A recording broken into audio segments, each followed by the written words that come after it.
Hi everyone, welcome to another Ashtown Creations tutorial.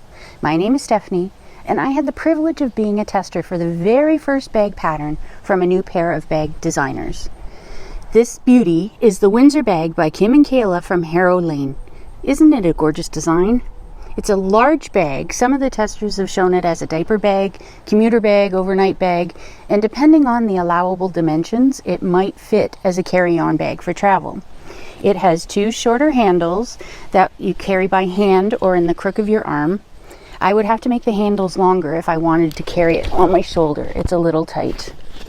It has an adjustable crossbody strap and two decorative tassel straps on either side of the bag. The pattern comes with instructions for a tassel. I will be doing a video for that at a later date. It has an exterior slip pocket. This definitely could be repeated on the other side if desired. It comes with a zippered closure, and the way the zipper is done allows for the bag to open up very wide. Inside, there is a slip pocket and a zipper pocket on the other side, and lots of space for lots of different items. This bag is rated as an intermediate, and I would agree with that.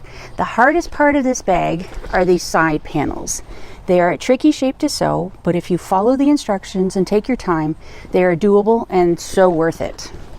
One more thing, the PDF pattern pieces are taped together different than what I usually see in bag making patterns.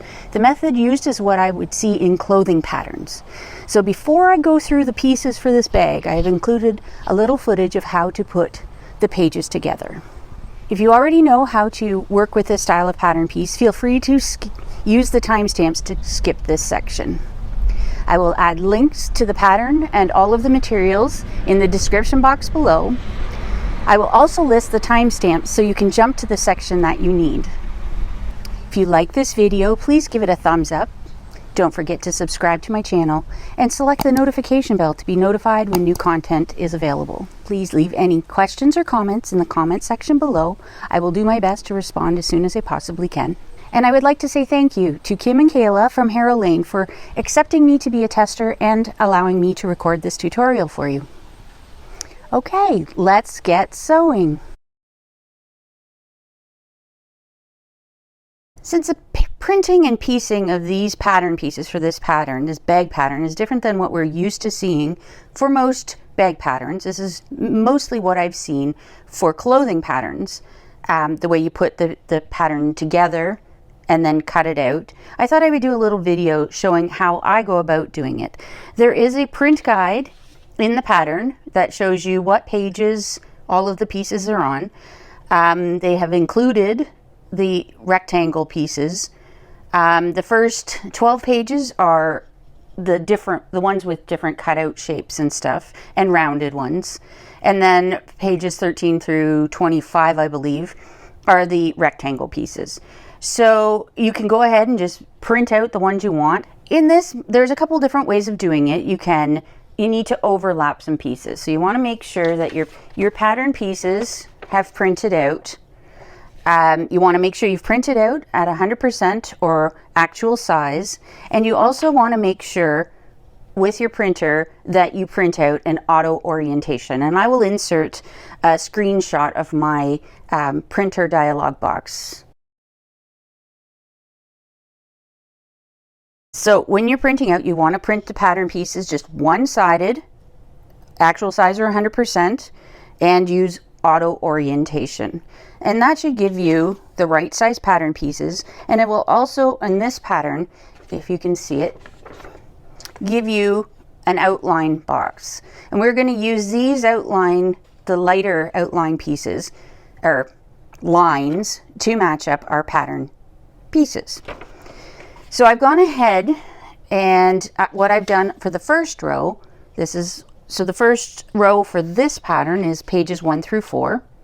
Yes, 1 through 4. And I have taken off the left-hand side, so you can see this piece no longer has this line. It's got the top line, the side, and the bottom, but it no longer has the left side. So I cut off the left side, so I can take it and butt it up right against the line, the right-hand side line of the previous page.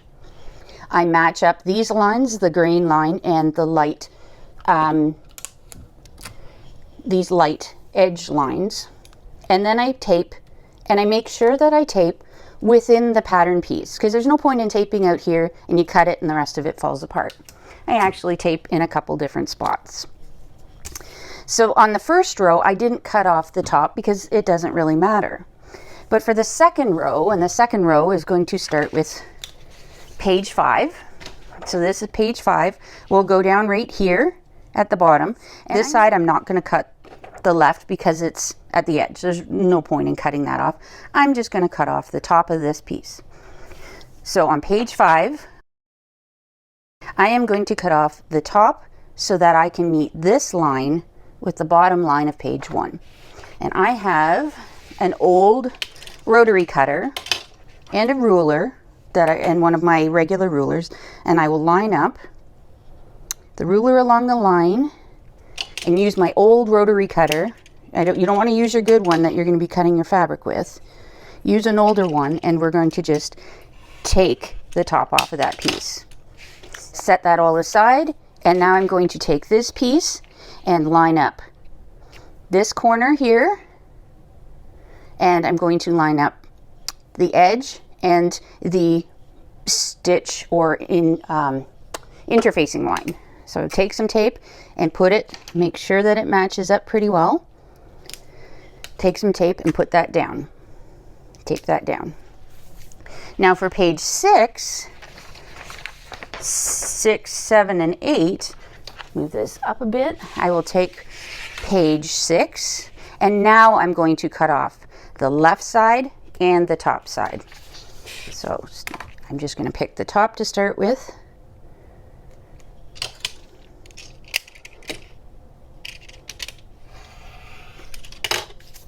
Oops, didn't completely cut through. There we go. And now I'm going to do the left hand side. Looks a little weird. I have it upside down, but I'm right-handed, so. And I pick this side because I find it easier to put the left one down and then the right one, the next one beside it, on top of it. You can cut off the bottom and the right if you want, doesn't really matter, as long as you keep it consistent throughout all of your pattern pieces, or all of the pages for the pattern pieces. So now I'm going to take this one and match it up so that the lines, the outlines match, and the lines for the pattern pieces match. And as you go on, it gets a little tricky. If you haven't matched the top row correctly, it can throw out the next rows. So there, I'm going to do the corner. And again, I'm taping within the pattern piece. And then one here. Yeah, so one we'll do, so that's 6, 7, 8, all the way to 12.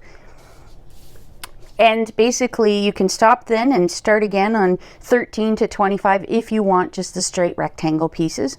But that is how you go through. Just do it again the same, and then start in the next row. Do it the same. Move down again. And then once you have those all ready, you can cut them out. Once I've cut my pieces out, I will flip them over. And you see these are all loose in here. So then I will take tape, and I will tape within the pattern piece. I usually cut them out before I tape the back, but you want to make sure you tape both front and back. So yeah, some people do these. You hold it up like on a window and you start taping in the window and just overlap. You don't have to cut anything off. But this is the way I do these pattern pieces. And as long as you're even with your cutting and try very hard to get the lines even, you will have all your pattern pieces stuck together, and they're full pattern pieces this way. All right, let's go through the pieces for this Windsor bag. So the exterior, I'm doing all in faux leather, and I've chosen a Mora faux leather that I got from Emmeline Bags.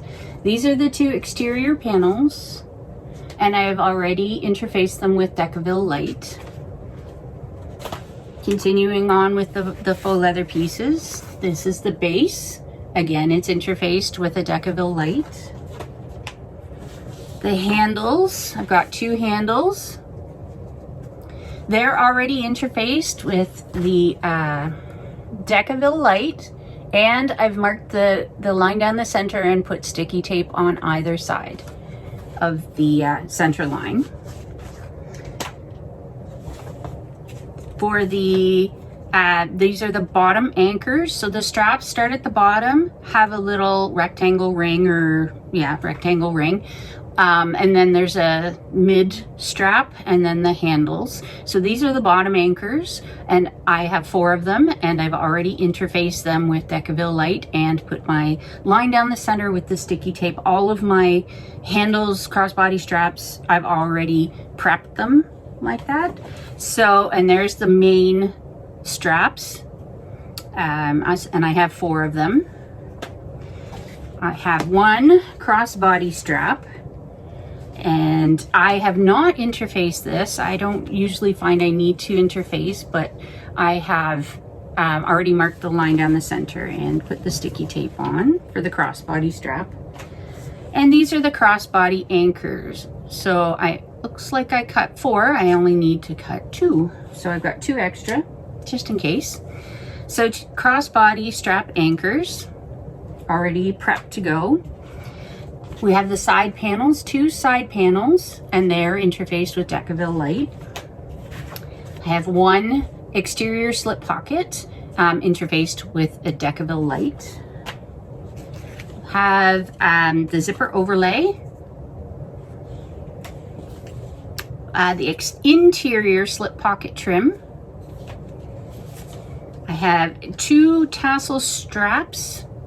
They're not interfaced or anything, they're just as is. And I also have 1 piece. This will be for the tassel, and I'll probably do a separate video for the tassel. I have actually adhered some heat transfer vinyl to the back so that you don't see all the white backing when we cut out the tassel. So we'll see how this goes. First time attempting this, so I will do that later. I also, out of the vinyl, have 4 tassel connectors. So they're a little different shape, easily lost, but I've got the tip interfaced with Decaville light. So these will fold over. The D-ring, 1/2-inch D-ring will go right there, and they will attach to the bag. For the lining of the bag, I have chosen to use this beautiful Rifle and Paper Company print. It's on a canvas, so I have not actually interfaced. We'll see how it goes, and I can try and let you know at the end to see if I should have interfaced it or not. I don't normally interface like waterproof canvas, and it's hit or miss whether I actually interface canvas or not. So we're gonna give it a go and see how it goes. I have also with the lining fabric, I have the, what is this, interior slip pocket. And we will have the faux leather trim go along the top of the slip pocket. I have, this is the exterior slip pocket lining. And I have the interior zipper pocket. So all done in that beautiful Rifle Paper Company and Paper Company fabric. That's it for the fabric pieces. Moving on to the hardware, I have zipper. This is matte black, so all the hardware with the exception of the 1/2-inch swivel hook for the tassel is all done in matte black. So this is like a beige tape with matte black teeth. So this is the exterior top zipper, and this is the interior zipper pocket. So exterior, this is the outside zipper, inside zipper pocket. And I have these beautiful rose zipper sliders to go with it. They're matte black. I have 2 of them, 1 for each, inside and out. So for the outside of for the straps on the bag, there's 2 sections before you get to the handle. So the bottom section, the bottom anchor, I'm going to be using these matte black rectangle rings. I have 4 of them.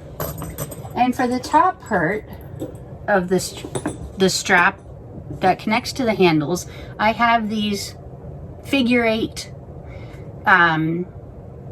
strap connector. So I will be using, I have 4 of those, so I'll be using those for the top.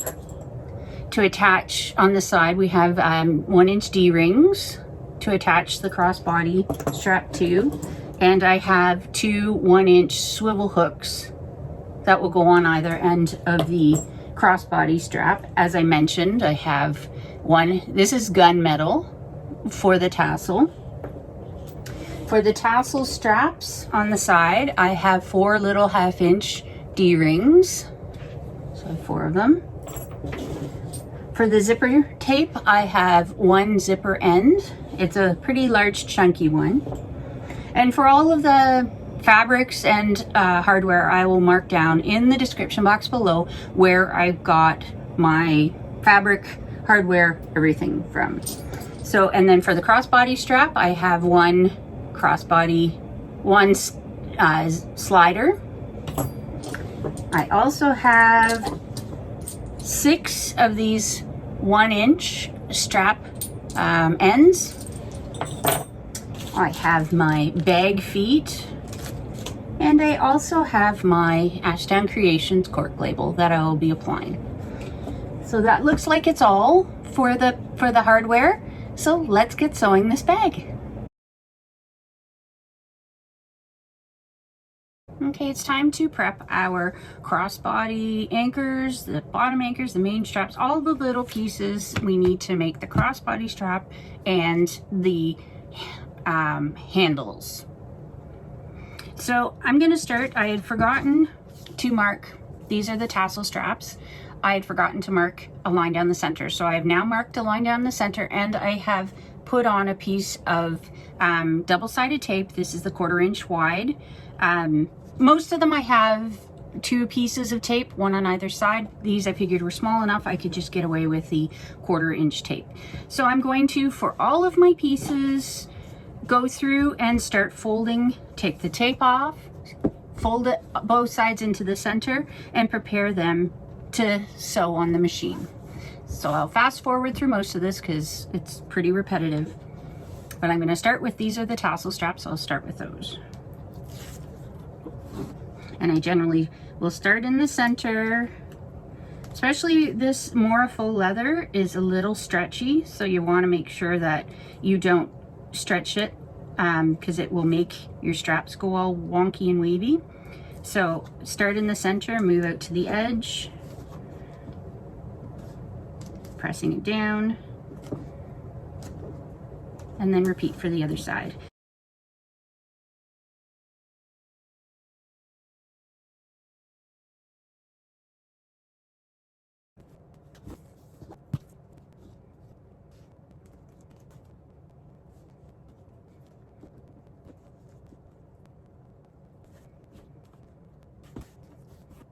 And now these are the crossbody anchors. Again, start from the center, and the deck of a light should give you a nice crisp edge once everything's folded over. You fold it over just up to the line. If you've got everything centered, it gives you a nice smooth edge.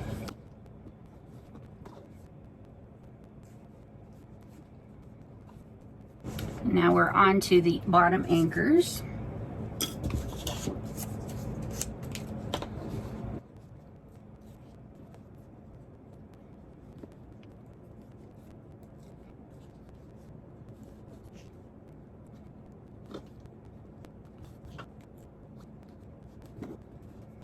These are the main bag straps.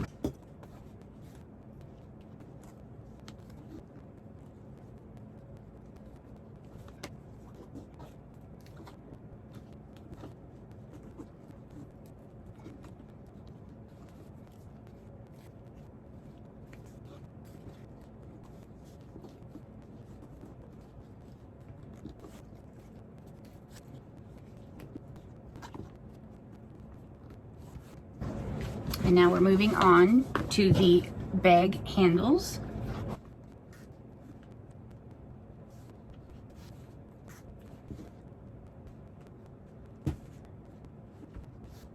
So for now we'll leave it like this. We'll fold it in half when we go to stitch it.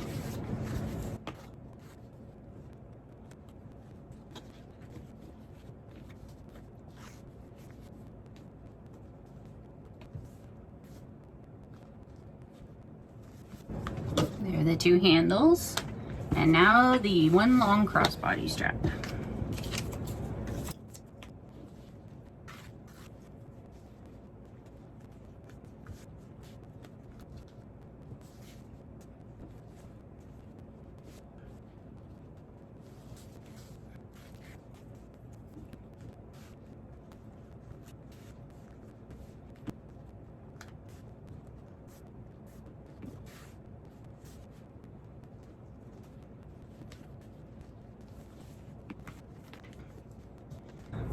All right, there we go. We have all of them stuck together. I will change the camera angle now, and we will stitch these up. All right, since I have an almost full bobbin, I'm going to start with the crossbody strap, the handles, and the tassel straps. These ones get sewn with an 1/8 of an inch seam allowance right along the edge. As you can see, I've clipped my my crossbody strap. Some people are able to just hold it in place. I like to have clips. You can also, as the instructions suggest, put double-sided tape down so you hold them together. My machine doesn't really like a lot of double-sided tape, so I thought I would just try and clip it. Anyways, so I've put my machine on a 5-stitch length, and I'm going to stitch across the end, and then I'm going to stitch down the open side. I want to close up the open side, try and keep these as even as possible, and then I'll come back up the closed side, because that will just keep things all nice and even. So across the end, down the open side, across the bottom, and back up the other side. And as I mentioned, a 5-stitch length.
After stitching the crossbody strap, the one side, the open side, I didn't have a problem on, but I had quite a bit of problems. I had to start and stop a couple times and rip the stitches out on the closed side, because this is where the center line is, and we stuck sticky tape on both sides of the center line.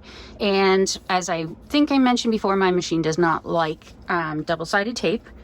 So what I've done, I've completed one of the handles just to make sure. I took it apart and I stuck sticky tape down the center of the part that gets folded over. So it will still stick down, it's just not in the center where I'm going to stitch. So this way I've kept it out of the ends, and I've kept it away from the seams, because I'm going to stitch 1/8 of an inch on this side, like so this gets folded in, so there'll be 1/8 of an inch on this side, and then 1/8 of an inch on this side, and we're avoiding the sticky tape. So I'm just going to go ahead, remove the tape from this piece, stick it together like I did before, and then I will stitch around this handle, and then I will move on to the tassel straps. I'm hoping that this was a 1/4 inch. I'm hoping I avoid the tape on this one, but if I didn't, if I can't, if it's too wide, I may have to do something similar with those. All right, there we go. So make sure when you're adhering your Decaville light to the edge of the handles that you don't get it over the edge too much, like this edge here, because that will interfere with with the folding when you go to fold. So yeah, make sure you cut it appropriately, and if it does overhang a bit after you've fused it, trim it off. Otherwise, it will make it difficult to fold it properly. All right, so I'm going to stitch this just like I've done the other ones, across, down the open side first, across the bottom, back up the top.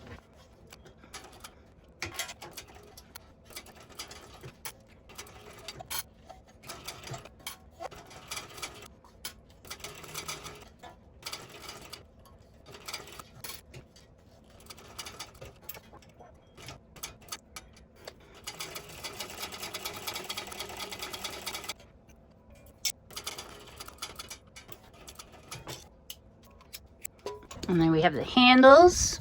So I'm just going to go across and trim off the ends so that they're nice and even. We are putting strap ends on these, but it's good to have them even.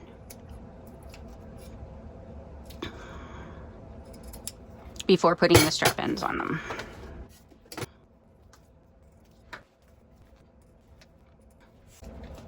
All right, so there's this. The crossbody strap. We'll add the hardware in a little bit.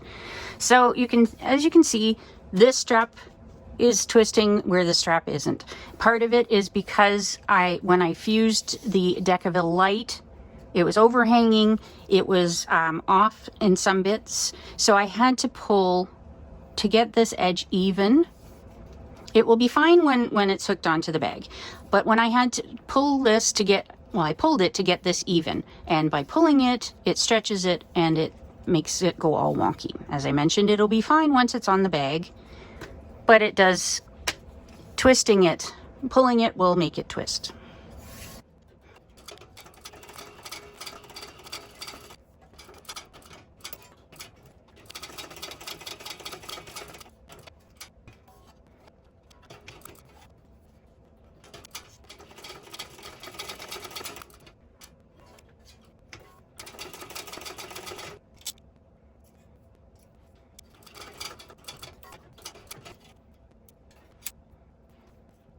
So these ones are all 3/8.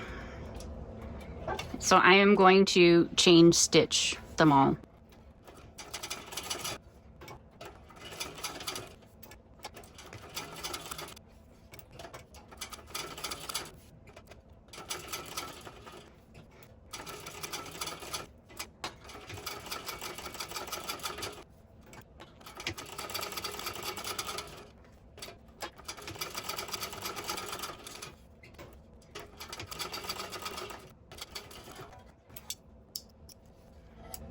The other thing that gums up my needle is Decaville light. So cleaning that off, see it jump stitches there, and everything's really tight at the back. So I'm going to clean this up off camera, finish stitching this. So the rest looks, if you can see, it's got very tight tension at the back and very loose on the top. So I'll go fix up the tension issues and then come back and stitch the other side. All right, so when I opened up the other straps to fix them, I realized that it's not the Decaville light that I have a problem with. I've put sticky tape down either side of the center, and I was stitching through the double-sided tape, and my machine doesn't like double-sided tape, so that was a problem. So what I've done is, so on the ones that I opened up both sides, I've taken the tape off of both sides. The one I couldn't get all the tape off of, I've put a little bit of, I have machine oil, and I put a drop of machine oil, well, cleaned it off with rubbing alcohol, cleaned off the sticky goo from my needle, and then put a drop of machine oil on it. Now that works for faux leather, but I don't think it would, you'd probably leave an oil mark on fabric, regular fabric. So to get through the sticky stuff, I put a drop on, and the side that I was able to get the sticky tape off of, I just went ahead and I've clipped them together, and I will go ahead now and stitch down the other side. So I've done 2 of the long ones, so I'll continue on with the rest of them now. So just be aware of what your machine can handle and what it can't, and when you go to you know, follow instructions. If putting double-sided tape on either side of the marked center line doesn't work for your machine, then find a way that does. You don't have to absolutely follow every instruction in a pattern. They're guidelines. So in my case, I shouldn't have. I should have known that I was going to end up stitching it, because I should know better, but I did, and I had to rip it out, and now I'm continuing.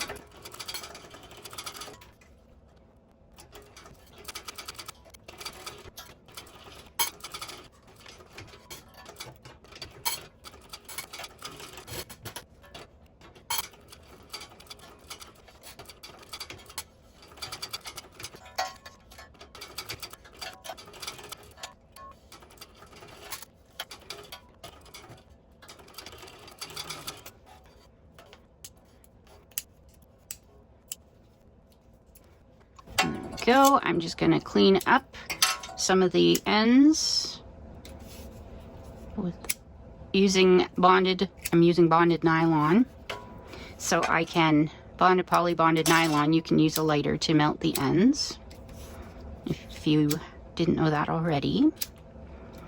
So in my industrial machines, I like using bonded poly or bonded nylon, so I can do this.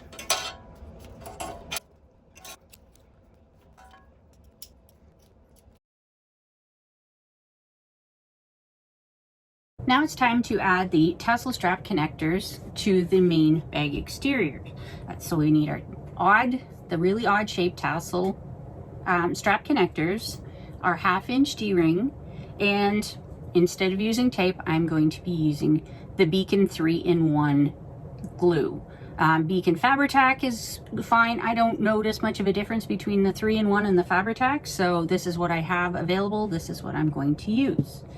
So this is instead of the tape.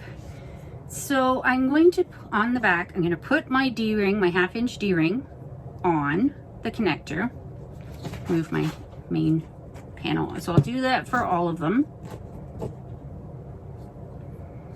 so that they're all on.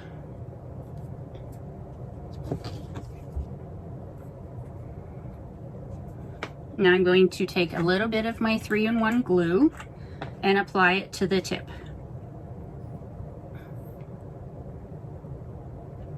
Just one enough so that it stays down when I put it down. Putting it on the very, like the end of it. So now I'm going to take the piece with the glue and fold it back, the tab back towards the wider part. And I want to make sure that I have so you can see these. So I want it to fold back to where it starts to widen out. And I'll press it into place, and I'll do this for all 4 pieces. I'm trying to keep the tab into the center of the tassel connector piece. And I also want to make sure that I get it just to the widest part. I don't want it too far down or it will sit funny. And then the last one. So I push it down, and then I pull up a little bit on the D-ring. And now we're going to center it on the panel. So grab a panel, and we're going to measure in from the edge of the tab. Well, we'll put the ruler down along the edge of the tab, and we'll measure in the amount suggested. Okay, so we're going to, according to the dimensions or the measurements in the pattern, we're going to measure over and down. And actually, I'm going to put a little bit of glue on this to hold it into place while I'm putting it away from the seam. So I'm just going to put a little bit of glue in the center here to kind of hold it.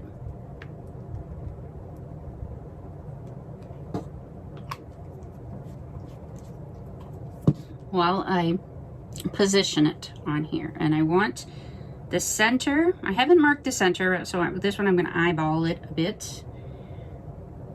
And I want to place it this way so that the D-rings are pointing out. And I'll place it what it suggests away from the edge and how far down it suggests. So using the measurements in the pattern, I've got it measured down and in where it's supposed to go. I am putting a little bit of pressure on this to hold it into place, and then I will do this for all 4 sides.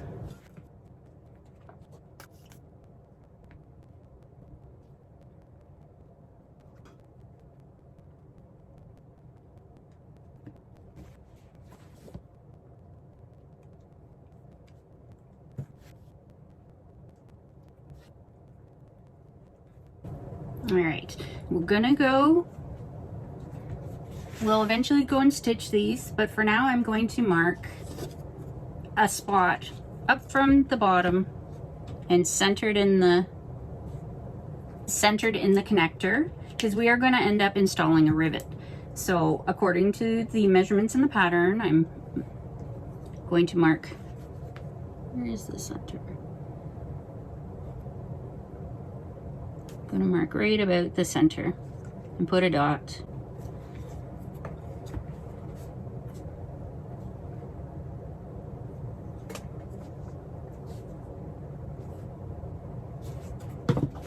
And I'll do that for both panels.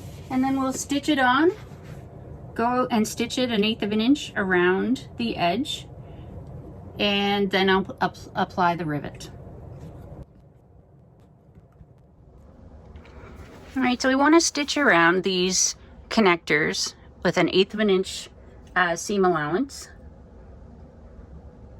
And we're going to leave our tails long so we can pull them through to the back side and tie off well. I'm going to start off as close as I can to the D-ring. And I still have it on a 5-stitch length because it's top stitching. And like I said, I'm not going to back stitch, so I'm just going to go all the way over to the edge. And then come down the side, and hopefully, and these connectors weren't too large, so I was able to come down off of it pretty easily. So I'm just going to go around, and I'm going to do exactly the same thing for all 4. And then we'll continue on to the rivets. I'm going to take it nice and slow around these corners, basically 1 at a time, 1 stitch at a time.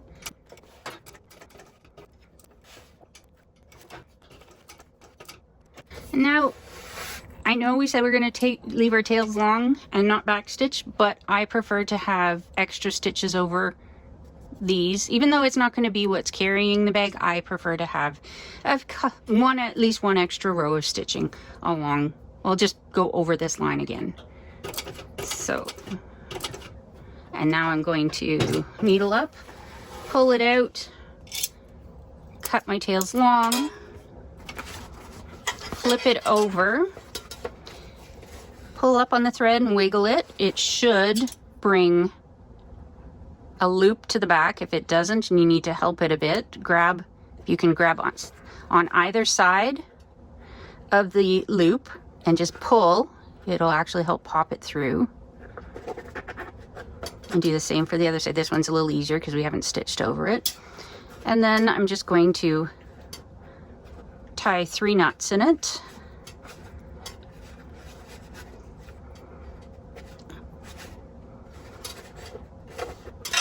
Snip it off, and then I'll do the same for the other one after, and then I'm going to just melt them down and press them.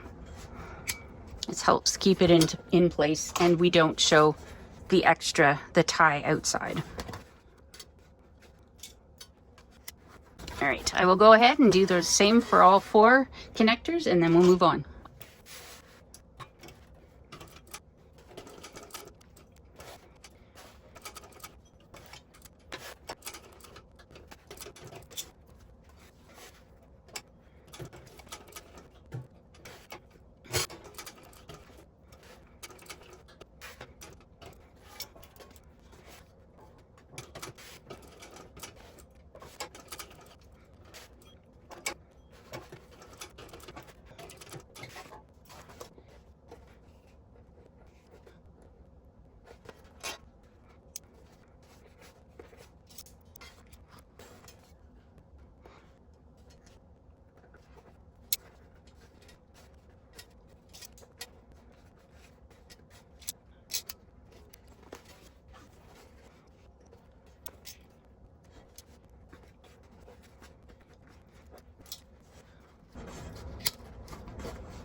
And there we go. All of the connectors are in.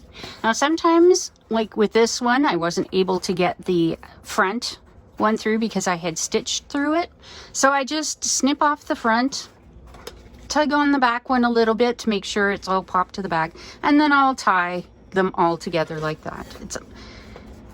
So you can do it either way, like that or like that, but there we go. So now, wipe off all of the extra marks. So now we want to, where we've put these marks in, I'll just make this one a little darker. I'm going to punch a hole in each of them. So I'll bring over my rivet press, and I have a rivet press for holes and a rivet press for rivets. So I will bring it over, get it all set up, and then we'll punch the holes and I will add the rivets.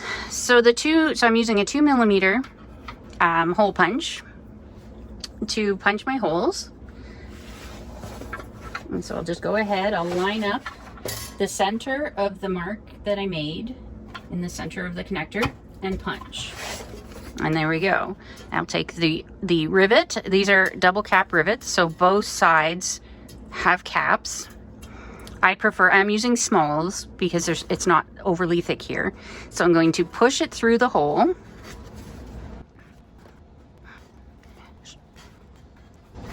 Okay, I'm gonna try it again. See if I know I got it all the way through, but maybe it just needs a little bit more room. Try that again. All right, so push it through. I prefer to push the post through the front, but I don't think it really matters. I just like doing it that way. Take the cap. This already has Decaville on it. So, and I popped it on. So this already has Decaville, so I'm not gonna add an extra. If I didn't have the Decaville light on the back, I would take some either Decaville heavy or something else and put an extra piece on there so that it won't pull through. This isn't a weight bearing connector, and the rivet's not going to take any weight on it. It's just a little decorative strap. So I don't really need to reinforce it that much. If it was a weight bearing strap, then I would be probably reinforcing it a little bit more. Anyways, I'm going to continue doing that for all 4 connectors, and then we will press the rivets in place. Wow, usually 2mm is fine. I'm just going to grab my 3mm hole punch, 3mm punch, and see if that one works a little bit better. Or die for it. So I keep all of my dies for my hole punches in here. So now I need to find here's my 3mm. So it's a little bit larger hole. So I'm going to put that in, take off the top part.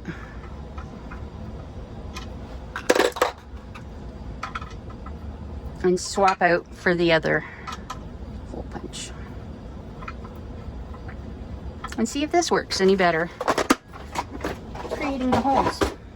All right, try the 3mm hole punch.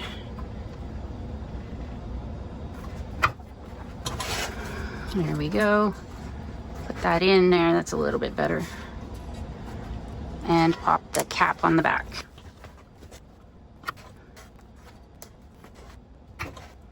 There, we've got all of the posts, the rivets in. Now I'm going to swap out my rivet presses.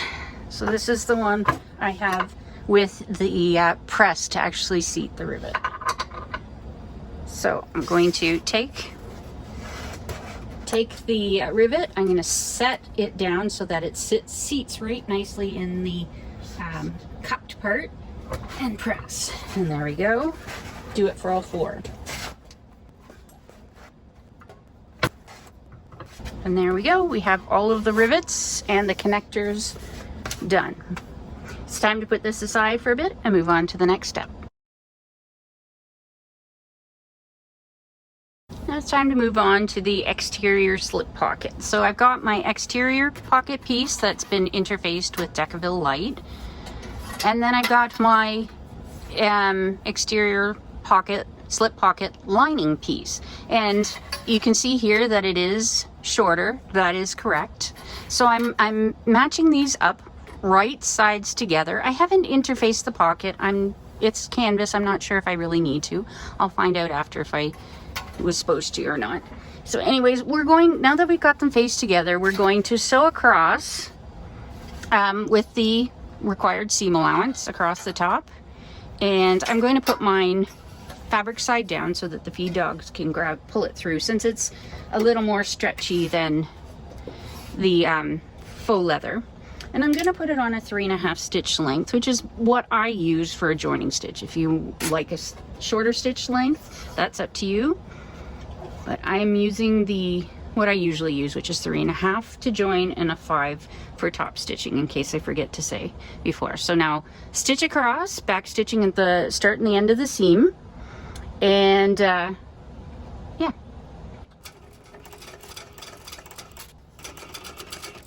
Alright, take it out, trim off the tails. And now we're going to match up the bottom edge and clip. Fold the seam at the top. Okay, so I'm going to match up this at the bottom edge first. And I'm clipping it along. Okay, so I'm gonna clip the bottom. I'm turning this so that it's folded over down on itself like this. So this is everything. This is the faux leather and the fabric folded down. I'm gonna actually start, because we're gonna stitch up the sides, so I want it to stay like this along the side. So I'm gonna clip up the side, and then I'm gonna clip up at the top. And I'll do the same thing on the other side, because I want it to match up along the sides. And now I'm going to sew up either side, and I want to leave the bottom open so that I can turn it. So now start at the top. I'm going to start at the top, and I'm going to back stitch and continue all the way down. Now I'm going to do on the other side. I'm going to flip it over so that I'm again stitching from top to bottom.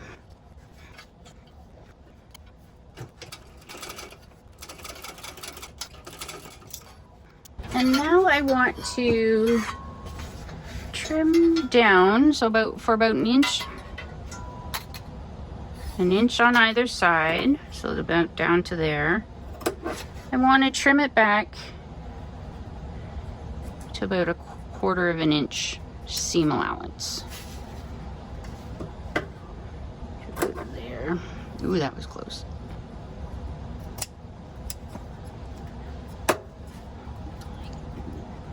This should help with the corners.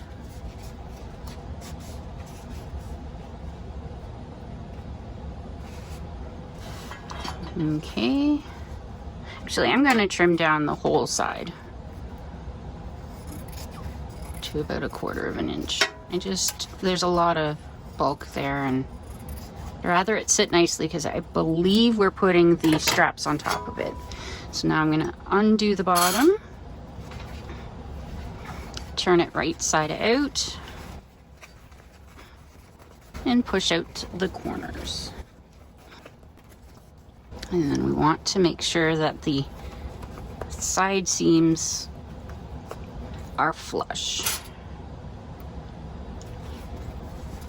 So roll it in your fingers so that the lining fabric poke out the corners as far as they'll go, and then roll it so that the fabric goes towards the back.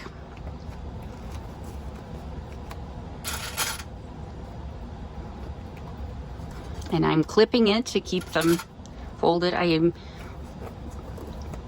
with the faux leather, it's probably not a good idea to iron it. If you have, if you're just using cotton and you want to iron, go iron. Onto the other side.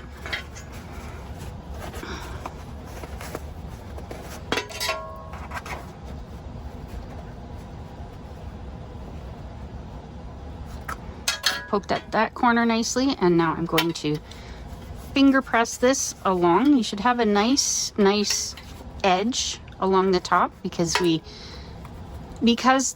lining panel is shorter than the exterior. It should have a nice rolled over amount. It'll keep the fabric part from poking out. So I'm just going to actually roll it over, finger press it, and clip it.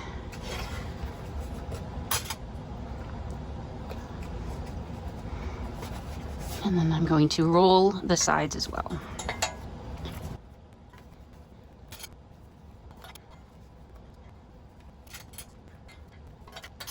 And now we're going to top stitch with a 1/2 inch seam allowance. So I've got it set on a 5 stitch length because we're top stitching. A 1/2 inch seems a little big, but if you don't, you run the risk of not catching the underside. I already tried that.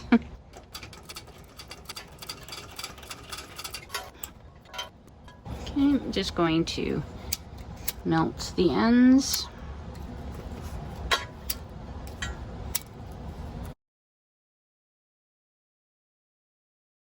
Now we're going to position the exterior pocket on one of the panels, one of the panels. So pick which one you want to be your front, and then we're going to measure in according to the instructions in the pattern, and line up the edge, the bottom edge along the bottom, and the side edge along at that measurement that it says in the pattern. I'm going to clip it first, and I just want to make sure that both sides, and they're not the same. So I think you want it done evenly. Unfortunately, mine isn't perfectly symmetrical. So I'm going to find the center of my pocket panel, and I've already found the center of my bottom panel. So if I snip the center on this, if your pocket panel matches exactly, then you're golden. Mine doesn't match exactly. I'll actually keep a few clips in here. Actually, use the flat ones.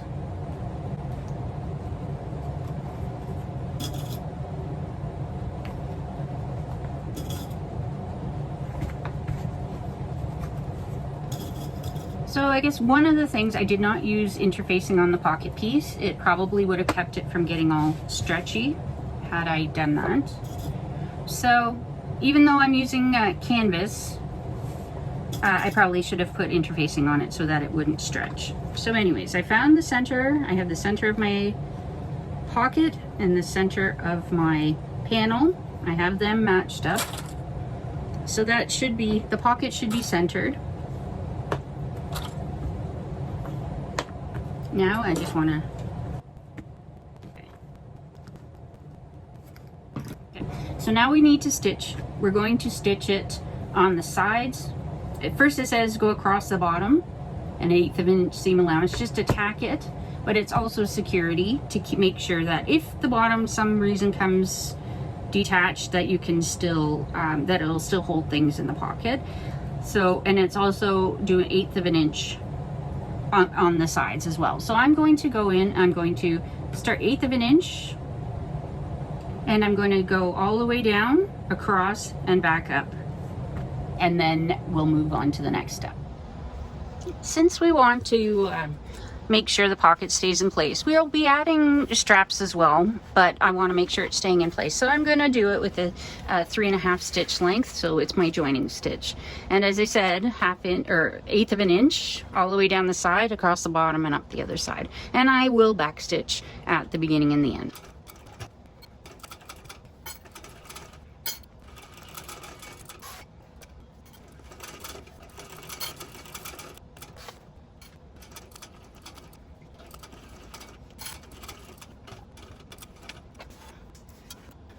Trim my threads.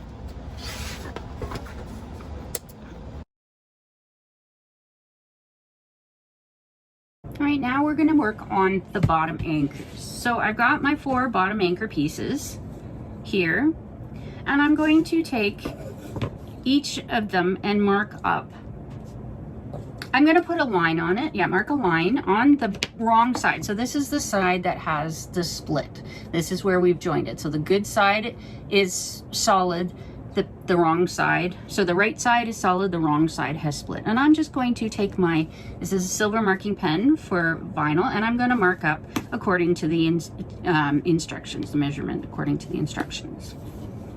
And I'm, yeah, all the way for all of them.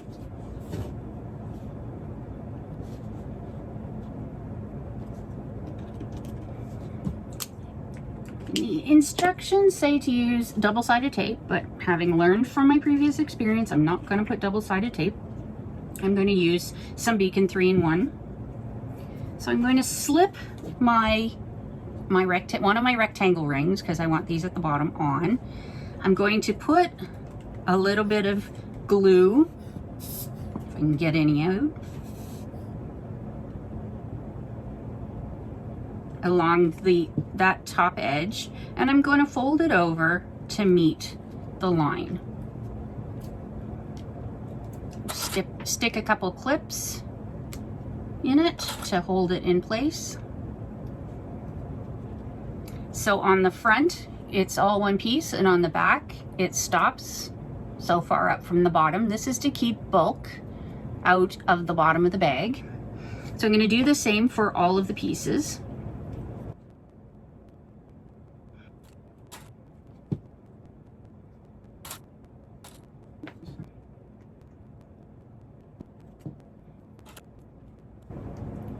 Alright, let those dry. This one should be, the first one I did should be pretty close. I'm not sure which one that was, so I'll just move on to this. It's holding. So taking this one, and I'm going to mark up so much from the bottom according to the measurements in the instructions. And I'm going to mark a dot right in the center, and that'll be where we put the rivet.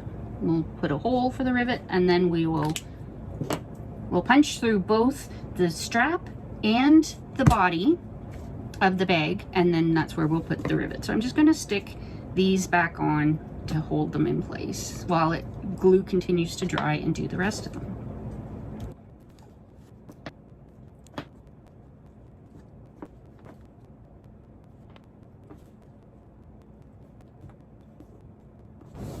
Right, there we go. Now I'm going to take one of my panels, the one with the pocket on it, and I'm going to take one of the connectors, one of the anchors, and I'm going to match it up. Just trim off. My bottom of my pocket is a little beyond the bottom of my panel, so I'm just going to trim it off even. And then I'm going to match up the anchor with the bottom of the bag and the edge of the pocket. And I'm going to put a clip in it. And it suggests if you want to, you can tack it along the bottom at the same like 1/8 of an inch seam allowance as that. So that's what I'm going to do. I'm just going to place them in place, then I'll turn around and tack them. So I'll do all 4 of them. These ones are pretty easy to figure out because they go along the edge of the pocket panel. For now, I'm gonna, like I said, I'm gonna clip them, and then I will turn around and stitch those on. So now for the other, okay, for these ones, we have to measure in approximately the same distance.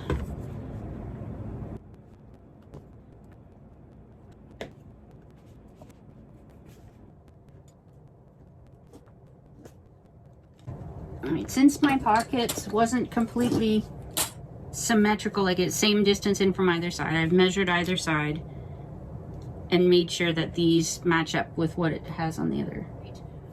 Quickly turn around and stitch these on, and then we'll move on to the second part of the strap. Right now I have these all tacked on. The next step we need to do is punch the holes and set the rivets. So I still have my 3mm die in there because for some reason I need the 3mm on this bag. I'm going to center up the mark that we marked earlier. If you need to redo them, if they've wiped off, then go ahead, redo them first. Punch the hole. And I'm going to put the post through the front, flip it over, and snap the cap on the back. Do these for all 4.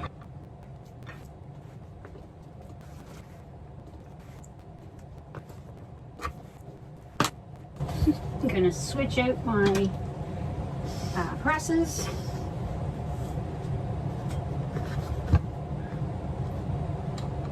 And I'm going to set these rivets. So I'm going to seat the bottom cap in the base part, just like I did the other ones, and then press it down. Feel it to see if it's jiggly. It's not, it feels firm. So then I'm going to continue on to the other ones.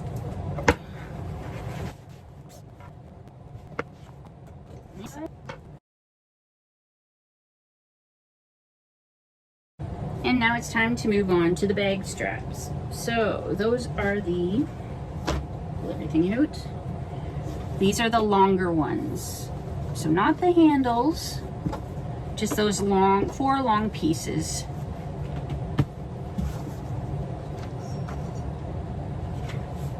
The four long pieces. So what we're going to do is we're going to mark, even them up, and we're going to mark in from either end according to the pattern. And I'm going to draw a line using my ruler and pen, my silver marking pen. And now we want to, so I'm going to grab my figure 8 rings. We're going to use these ones. And it suggests putting double-sided tape on the inside. And we're going to rivet these on as well. So I'm going to do basically the same process as I did for the other parts of the strap. So for the bottom anchors, I'm going to put one end through here, through the rectangle ring, put some glue on it, and then fold it up to that line. I'm going to clip it in place. Clip it in place with my clips, and on the other end I will use these figure 8 rings and glue them into place as well. We'll be setting these with rivets, and we put 3 rivets in this, so there'll be 1 at the top, 1 at the bottom, and 1 in the center, and it gets riveted right on to the bag. So you can, to keep your strap secure, they suggest double-sided tape. I'm just going to run a bead of glue, as long as I have enough. A bead of glue down the center, just a bit upside down for now. I'm going to add the top, I'm going to add the figure 8 rings to the top of each of these, and then we'll add them on, and then we will draw our marks. So here we go.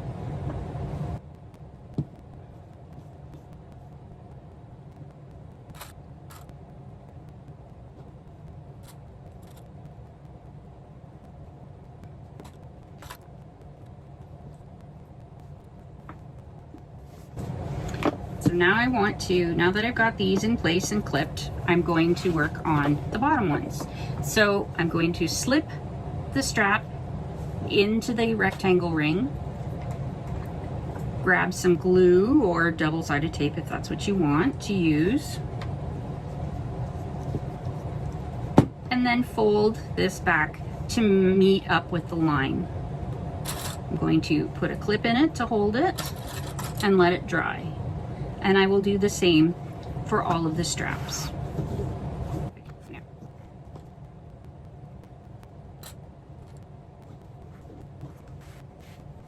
So when I put my strap in, I don't remember if I said this for the first one. I want it so that the wrong side is up. So when we mark on it, we mark on the wrong side, and then when we fold it over, we're folding wrong side to wrong side. So I slip it in, so I have the wrong side facing up. I'll slip it in the ring, then I'll put some glue on it.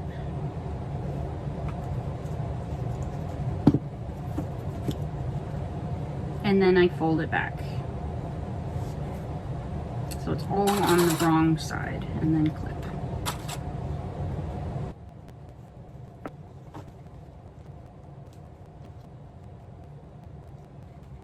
And there we go. We're gonna let those sit for a minute to dry, and then we will come back and mark the rivet points. All right, so I've already gone and done one side. I wanted to make sure that I was doing it right and everything looks right.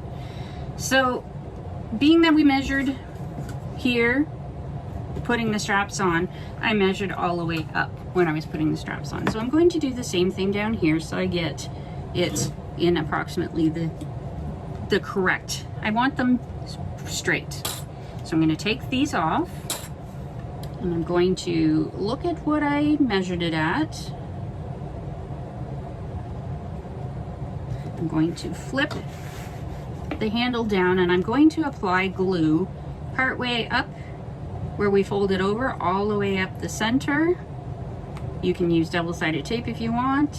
I'm using glue. And now we want to put it back, put it down approximately the same distance away from the other one. And I'm holding this end up still because I'm going to measure up here too. Okay.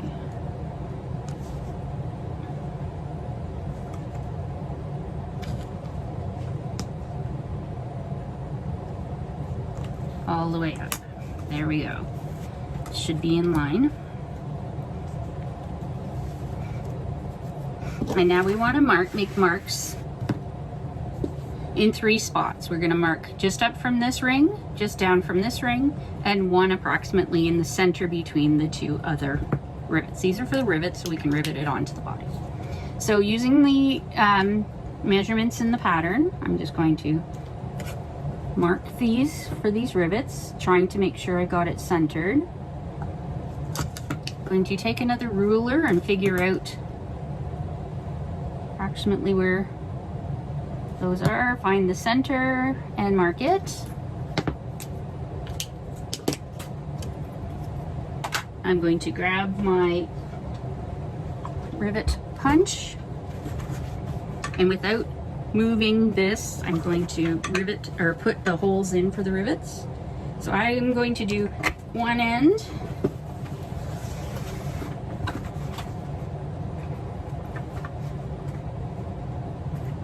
and the other end I am going to pop some medium size rivets in. Stick the post. I like putting the post in from the front. It's completely up to you. Pop it on the back, and same for the bottom.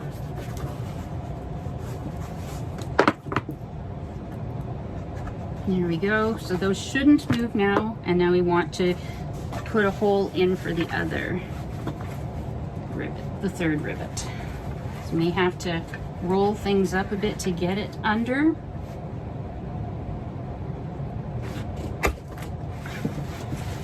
And pop that rivet in. Then we'll take it to the other press, or switch out your dies if you need to, hammer it in if that's what you're doing. And now we're going to set the rivets. So seat it in that bottom, press down. I'm going to do the top and the bottom first, and then the center. Seat it in.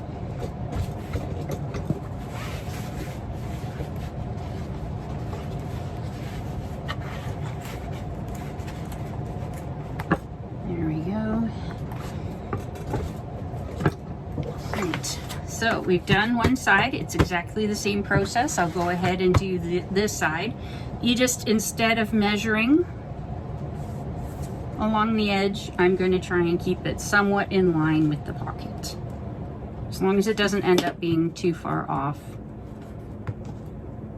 at the top. And I will put glue on it just the same as I did on this one. Now it's time to start assembling the exterior of the bag. So we're going to take the two exterior pieces and I'm going to put them right sides together and join right at the end of this tab and put some clips in it.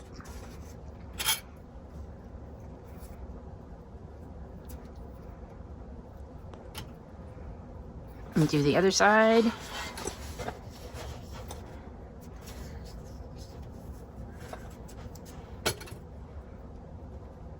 And now we're going to stitch up the sides with the required seam allowance. And then we'll press them open. So I have my machine on a 3.5 stitch length.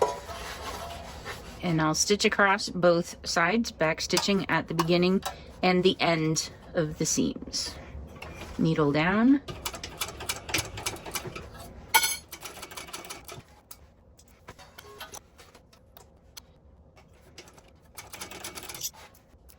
And now we want to press these seams open, and I'm going to put some clips in either side. This part's not in the pattern, it's just something I'm choosing to do. I'm going to actually top stitch the side seams. I can't see any reason why I shouldn't do this, so I'm going to give it a try. So I'm going to top stitch the side seams with 1/8 of an inch seam allowance. Both sides of the seam on both sides of the bag. So increase it to a 5 stitch length. This should just help keep it open.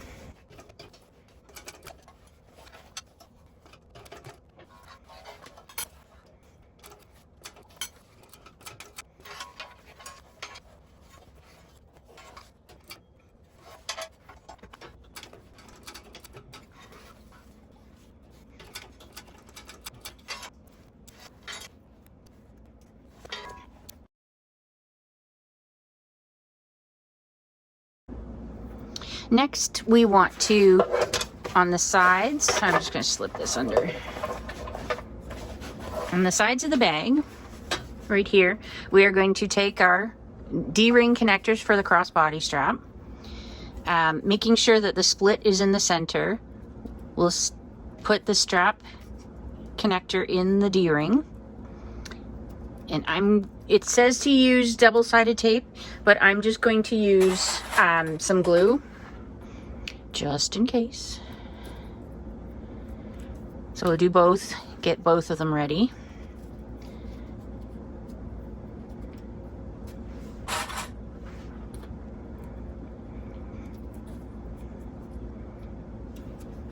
And I'm going to use my Beacon 3-in-1. I have Fabri-Tac as well. They, to me, both work about the same. So I'm just going to put a little bit of glue on the end to hold this together. And I'll do the same on the other one.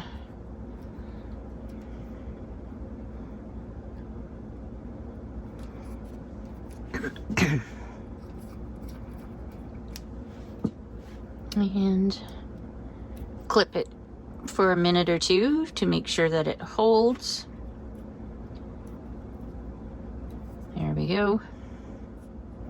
All right, so I'm going to move one off to the side, and now we want to put these D-ring connectors right centered along the seam we just sewed, making sure that the D-ring part is facing up and up is towards the shorter side. And I'm just going to clip it at the bottom. You can baste these on. I'm going to baste them on. If you want, you can baste them on. I'm going to do it. So I'll put one here. And I'll baste this on, and then I'll do the other one.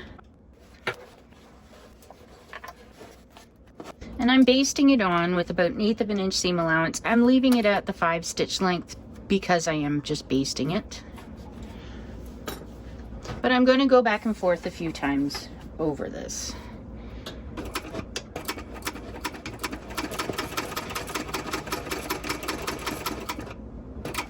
want to make sure that the connectors, because this, when the crossbody's on, this connector will take a lot of the weight of the bag. So I'm going to twist this around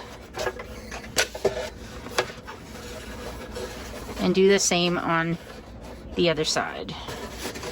So take the other D-ring that we put together, and I'm going to center it on the seam that we just sewed and clip it into place. Actually, just clip it in one spot so that I can get it under my needle.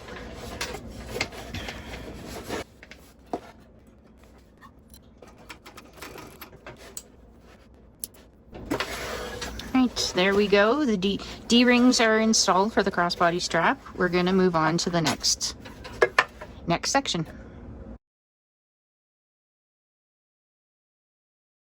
All right, so we are now at the probably the hardest part of the pattern. We're putting the sides on. So this is the side piece. I've already gone ahead and attached one. As you can see, I have lots of little threads hanging because it took several attempts. This is not an easy process. I would say that if you have a machine with a free arm or a cylinder arm, might be a good time to use it. I ended up using it for part of this. I'm going to go ahead and try and apply the other one as if this was a flatbed machine, but unfortunately flatbed machines have a much larger bed, so keeping a bag on top of it would be a lot easier. This bag is heavy enough, it wants to fall off the edge. So I will do my best to try and show it as I would do it on a flatbed machine, but being that my table is so short, and if it falls off, I may end up just taking the table off and finishing it with the cylinder arm. So first thing we needed to do is mark according to the pattern in from these corner. This is the top. I've marked my top with the T. So from the corner in according to the pattern, and we are going to sew between that part, attach that part first. I'm going to find the center. Where are my snips? Find the center of the piece, and we line up the center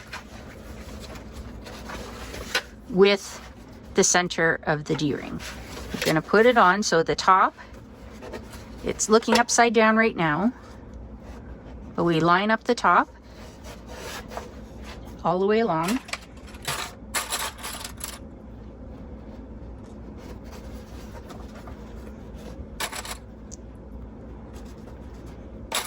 And we will be sewing between those two marks.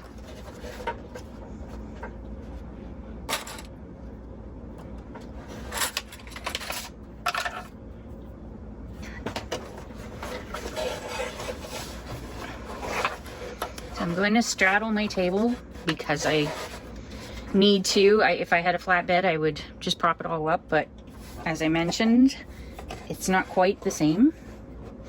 And I'm going to sew this at the designated, with the designated stitch, seam allowance. Back stitching at the beginning and the end.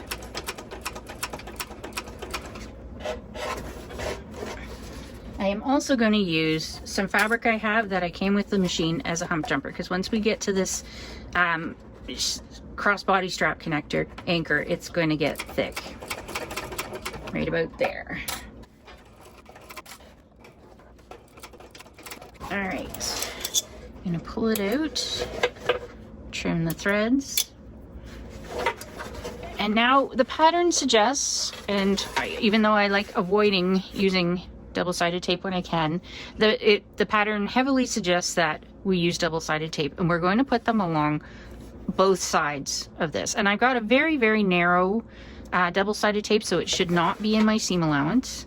So I'm just going to apply this to both sides, trying to match the curve.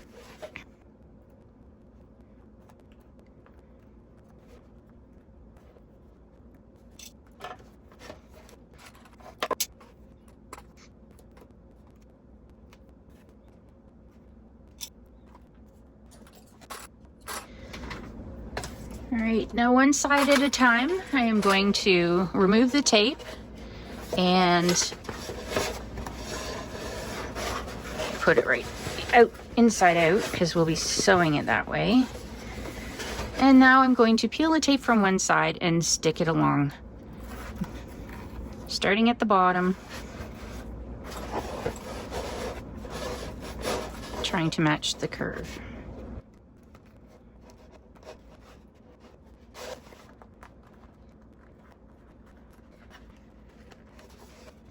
Now I'm going to put some clips all the way along to try and hold this into place.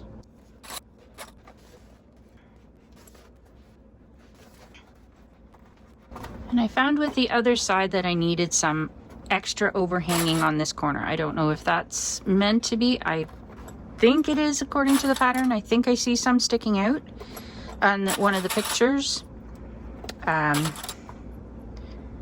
So anyways, so I'm going to start. This is the corner that I had the problem with getting into, these corners right here. So rounding them out a bit, and of course my faux leather is stretching. So you can see it stretching right in there because I clipped the corners when I was cutting the pattern out. I got them a little tight. All right, so I'm just going to keep playing with it and see if I can get it all put together without any puckers in it. And the first thing I'm going to do is go along and stitch with a 1/4 inch seam allowance. So our final is bigger than a 1/4 inch, but I'm going to start with a 1/4 inch because I know that'll avoid my tape, but it's not going into the full distance. It just will help get rid of these clips so that I'll be able to go in to do the closer or the wider seam allowance on my second pass. So yeah, I'm just going to work at this. I'll go and do the other side now, attach the other side so it's all one, and then I will go around with the 1/4 inch seam allowance first.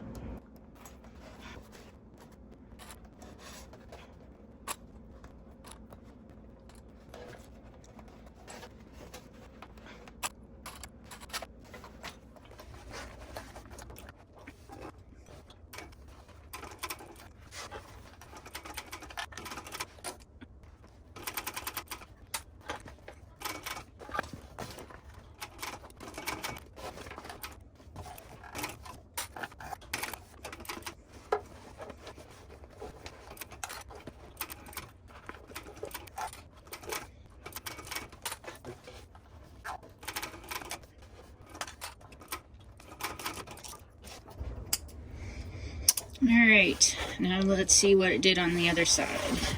If there's any spots. Oh, that went together a lot better than the other side. So poking those pieces out helped. So now I'm going to go around at the full seam allowance and stitch this again. Hopefully I don't catch any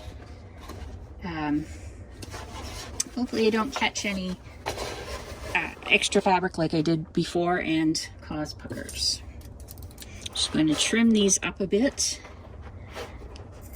so I can see where the edge is of the center piece, the side piece.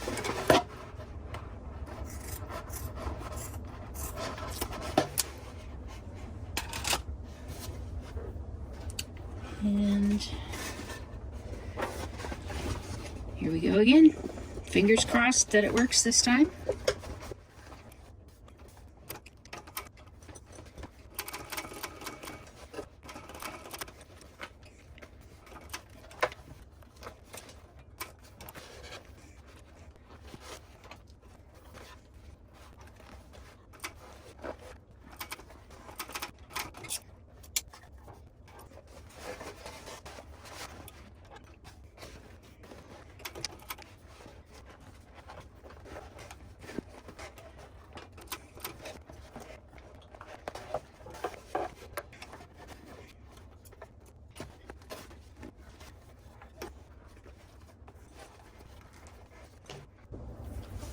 Alright, so as I mentioned, if I had a flatbed machine, this probably would go a little bit smoother. The bag is getting too heavy and it's pulling it off and I'm not able to make it around this corner. So I have taken my table off my machine, and I'm going to be using it as a cylinder arm for this last little corner. If I had the flatbed, I would just keep rolling it like I was. I've managed to make it around this corner okay. It's just trying to get around this corner. It wasn't going to work. It was too heavy and it was pulling it off. So I'll just finish it off this way, and then we can move on to the next step.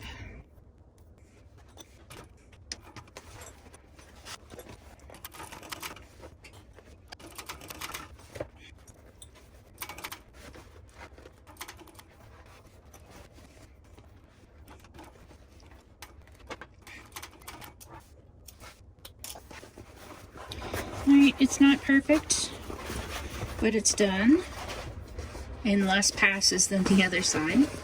I'm just going to flip it right side out for a minute so I want to see.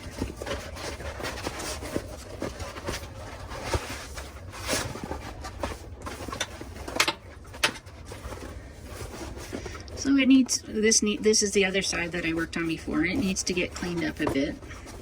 This is the side we just did, so I'll probably be rolling it between my fingers to get the edge creased nice. And this part, when the bag is all put together, this part hangs over anyways, so it'll be fine. It's a little puckered, but it'll be fine. Considering that's such a tough go, and my interfacing or my Decaville light's coming off. So I'll play with it a bit, massage it a bit, try and get it worked out. But it looks good. Time to move on to the next step.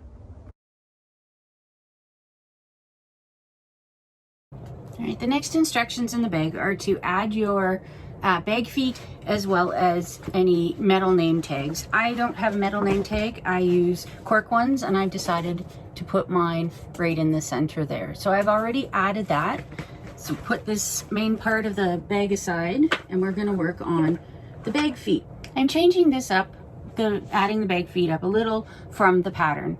I prefer marking out my location for my bag feet while it's still flat. They have you sew it all together and then mark the placement of the bag feet. And I suppose if your lines aren't straight and you take a larger seam allowance, this just makes sure that they're centered on the bag after it's been sewn. I'm pretty confident that I will have fairly straight lines. If I don't, I'm not overly concerned about the placement of the bag feet after the bag has been sewn. So I'm just going to go ahead and mark in. So there's 5 feet, so I'm going to mark in from each of these corners, and I'm going to use, because I centered my Decaville light on my pattern piece, I actually measured the appropriate distance away on all sides when I put it down, when I fused it down. So I'm going to use the corner of my Decaville light. So I'm going to mark in from this corner the appropriate amount and make a dot. The other thing I want to do is I'm going to fold my piece in half, make a little snip both lengthwise and widthwise. So I'm going to make it this way as well. So we have all of the matching, or we have the center snips on all of the sides. All right, now I'm going to take these center snips and I'm going to draw a line right down the center and figure out what halfway is. And there, I've already marked my dot for the center. Now I'm going to do all of the corners.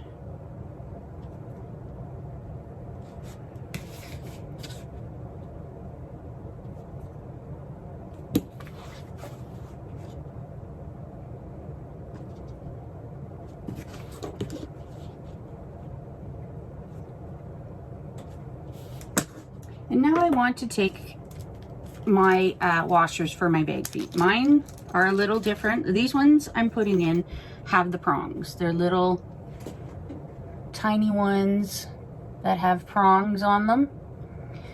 And the washers that came with them have all the slits in it like that. There is no center hole. Like some bag feet come with round washers. This came with rectangle washers. So follow your manufacturer's instructions on how to add your purse feet. And sometimes there's rivets. These are not rivets. These are just the prongs. So this is the method that I use for prongs.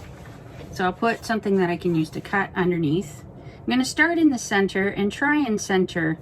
I can't see the center dot for the most part. So I'm just going to figure out where to put the feet. And it looks like it's my center two slots. So it looks like it's fairly close together, and I'll use the center two slots. So now I'm going to take my Cricut craft knife, and I'm going to make little slits in the bag all the way through for both of those slits, or for both of those marks. I will now find them on the other side of the bag and see if I can get them in. Push the foot in, flip it over, and I keep a bunch of little bits of, this is Decaville Heavy, so I keep little bits of leftover so that I can use them to reinforce the back. So I'm just marking the spots by pressing down. Now I'm going to take my knife and cut the slits, place it over, find my washer, put it over. Actually, I'm going to put it the other side down because it's curved a little. So I'm going to, and then I'm pushing the legs of the purse feet out. Flip it over and push it down a bit. Now I usually put, this is just white duct tape. I'm just going to put a little bit of duct tape over the foot, like that. Flip it over and make sure it's stuck down. There we go. So I'm going to do the same, repeat the same for all four, and then we can move on to attaching this to the bottom of the bag.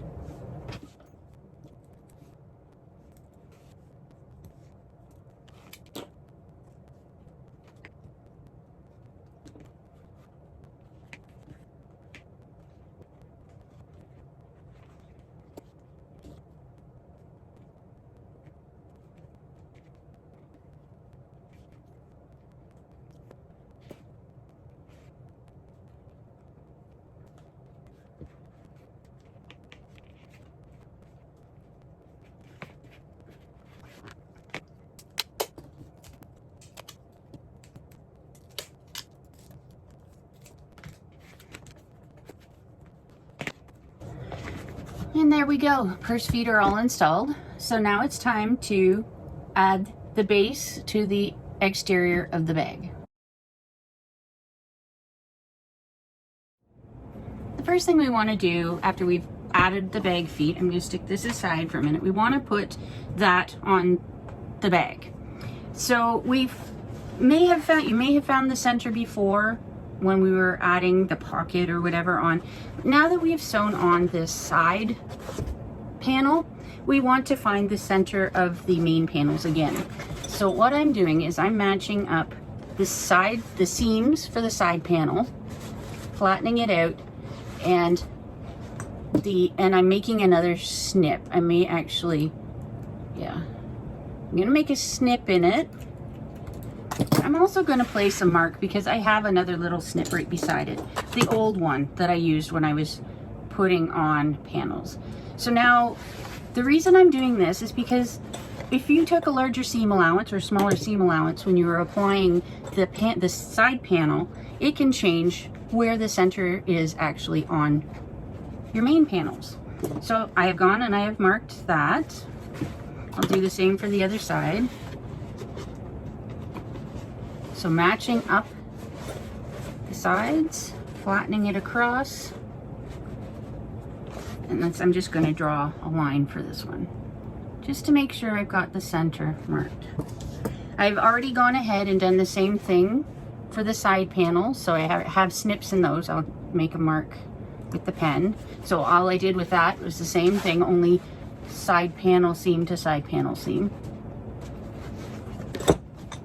So now we've got all 4 sides. I want to take, I'm going to start with the front, and I want to take the long side. I'm going to stick this in to the bag, and I want to take the center marks for the long side. I'm going to do one side at a time, and I'm going to clip it all the way out.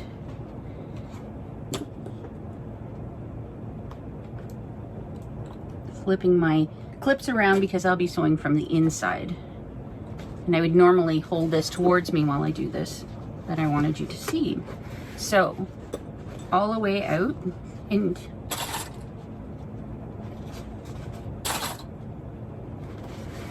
you can see that this overlaps. So what I'm going to actually do, it doesn't suggest this in the pattern, but what I am going to do is I'm just going to sew basically from this corner to this corner. So where the seams here and seams here, all the way across. And then I will continue and do that for the second side. I'll do that for the second side, and then we'll come back and work on this. So I'm going to go and stitch it right now on my machine, show you what I've done. We'll set up the second side, and I'll move the camera over so you can see what I'm doing, but I'll do this one first. All right, so I'm back from stitching this on, and as I mentioned, I was going to stitch it from one stitch line to the other. This one's pretty good. This one I went over just a tad, so I might have to back it up a bit. And I want to do that so it makes it easier to turn and do the sides. But we'll attach the sides later. So bag is on for now, and I did need to use my hump jumper, or my fabric that I use as a hump jumper, to get over the anchors. So now I'm going to take the other side, other long side, so we'll do the 2 long sides first, and I'm going to attach it. I'm going to start clipping at the center and work my way out.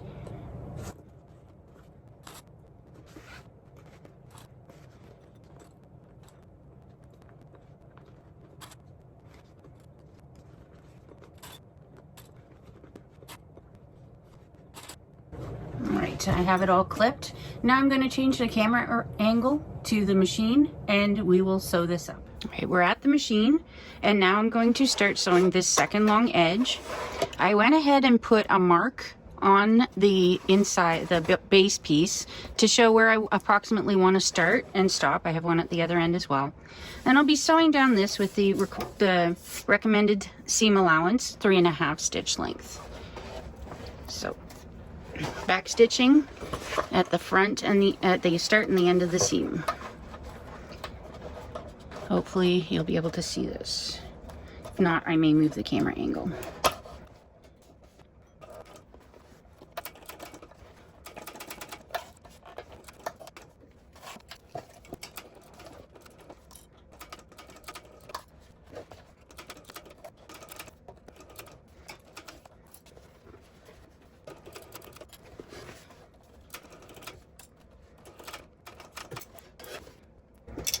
And there we go, we have the second side installed. Now I'm going to pull this up. The one thing, okay, for the side seams, to make it so that it works evenly, I went ahead, let's see, take this out. So we pull out this base. I actually cut a slit in up to, not right up to where my stitches are, but I cut a good size slit in it, and this will allow the base, side of the base, to wrap around. So I'm going to do the same thing on this side. So pretty much where that seam is, I'm going to snip down, but not through my stitches, and this just allows the side part of the base to lie a little more flat. You can wrap it around, but we will only be sewing from the seam line to the other seam line. So Just like this, just allows it to wrap around a bit into the corner. And if it sticks out a little bit, I'm not too worried about it. I don't want a hole, so I'm going to try and stitch as close to the seam as possible, and I might actually do it this way. Now that I've placed all my clips going the other way, give it a try and see if this works from this side. So it might be tricky to get into here from the other side. So I'm going to smush the bag down.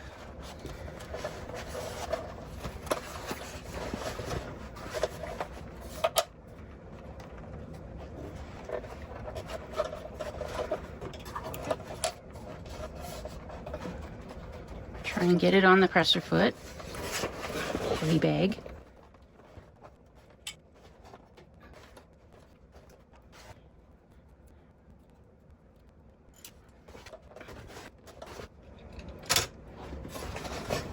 Alright, just so I can keep this out of the way while I'm sewing, I have put in a staple, and hopefully that works. I'm going to try and get in as close as I can to here to start. So I have to squish it down, get it under the presser foot.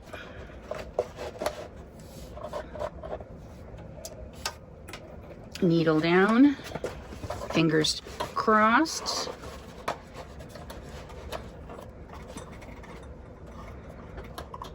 Hold my threads, tails.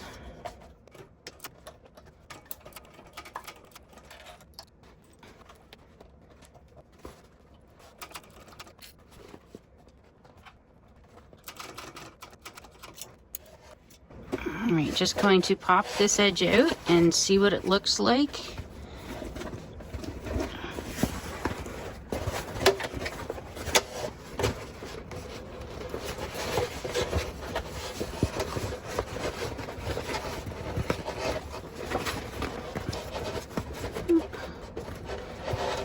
Looks pretty good, a little over there.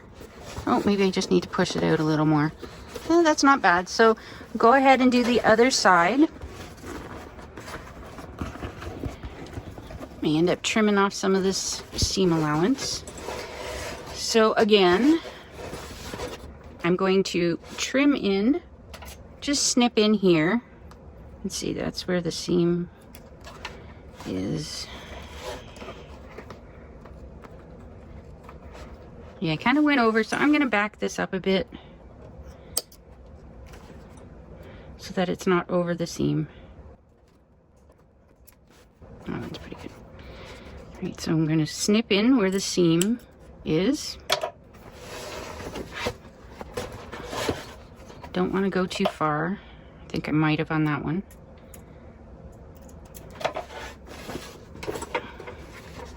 And then we take the centers and match them up.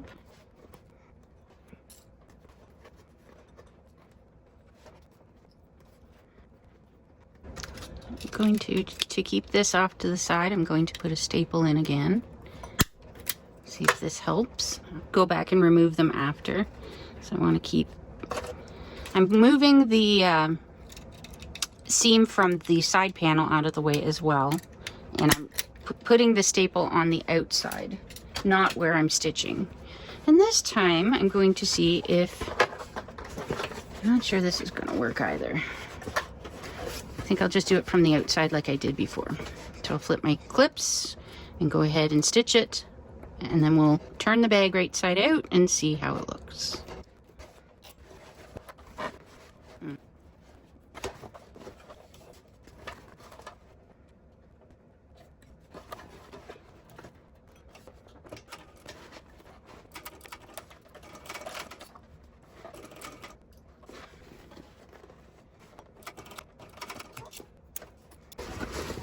Alright, let's have a look at the base, and if everything looks okay, that one feels like it might have a pucker.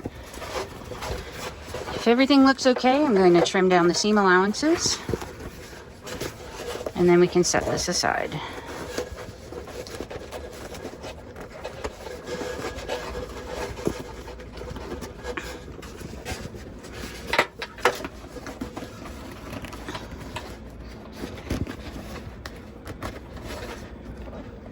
Just a little one. I'm not worried about it. Not enough to go back and take it out.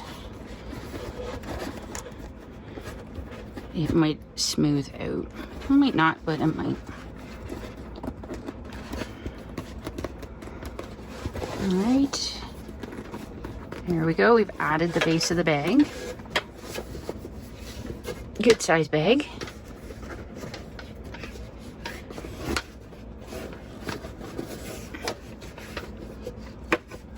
Hardly get it all in the camera. Anyways, yes, I'm going to go in now and just trim back the seam allowance for the base, and then I'll put this aside. I'll do that off camera. Put this aside and we'll move on to the next section.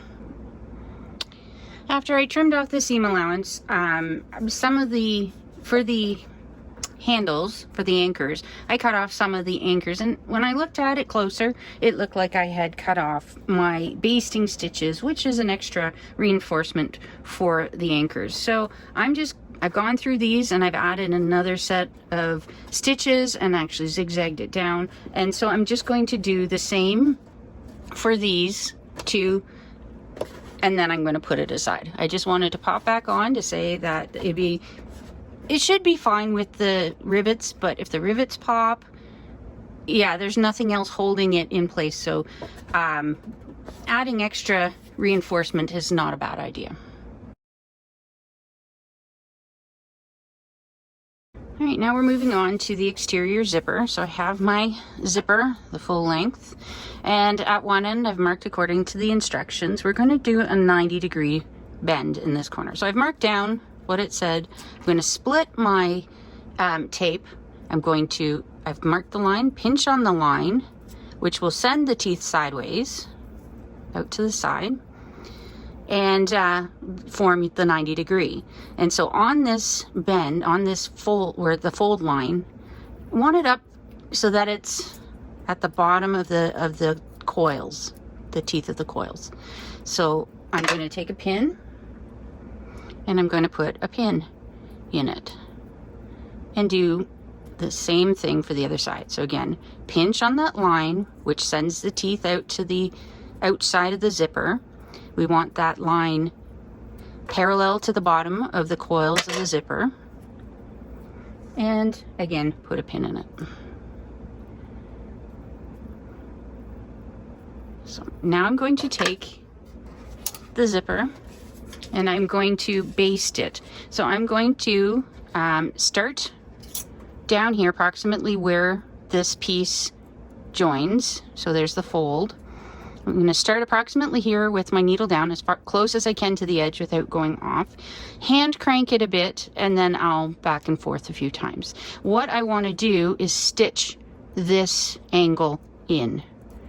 So yeah, and I'll do that for both sides. So starting at the bottom where this veers off, coming up to the top, back stitch, and then pull it out.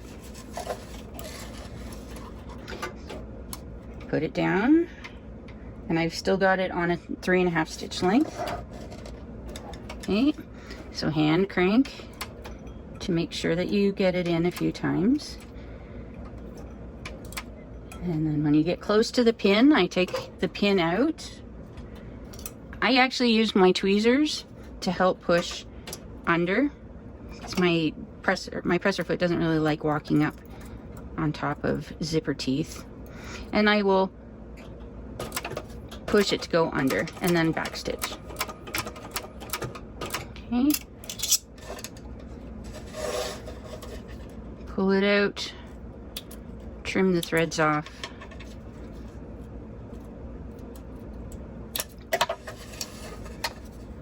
And I take my lighter and I melt my threads. Fine if you have bonded nylon, or any kind of polyester nylon thread. I wouldn't try that with cotton, as it will catch on fire. So this is what it should look like. It's tacked into place. You've got your pretty close to a 90-degree angle. I'll do the same for the other one, and then we can move on to the next step.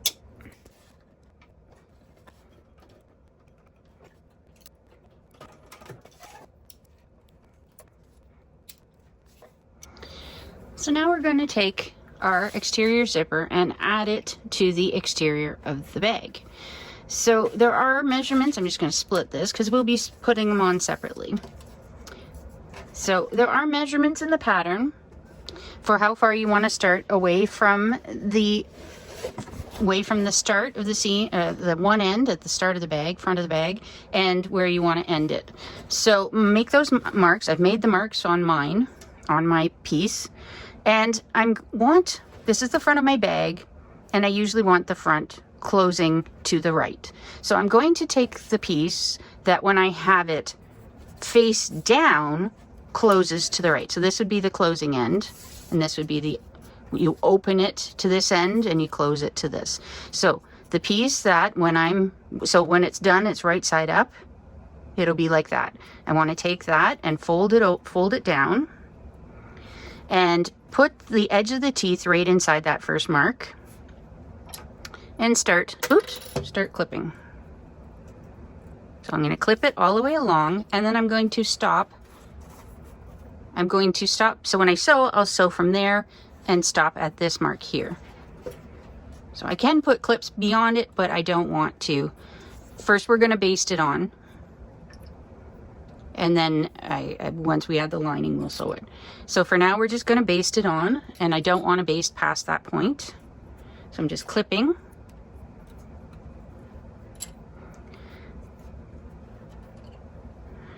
And I'll take the other piece and put it on the other side. Now remember, when you're doing the other side, that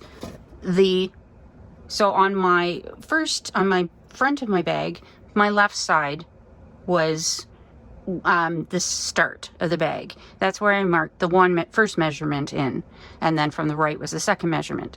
Because the bag needs to have the zipper finishing on this side, we have to mark the first measurement from the right this time instead, and then the last measurement from the left, so that the zipper will end up closing on the same side and be the correct distance away.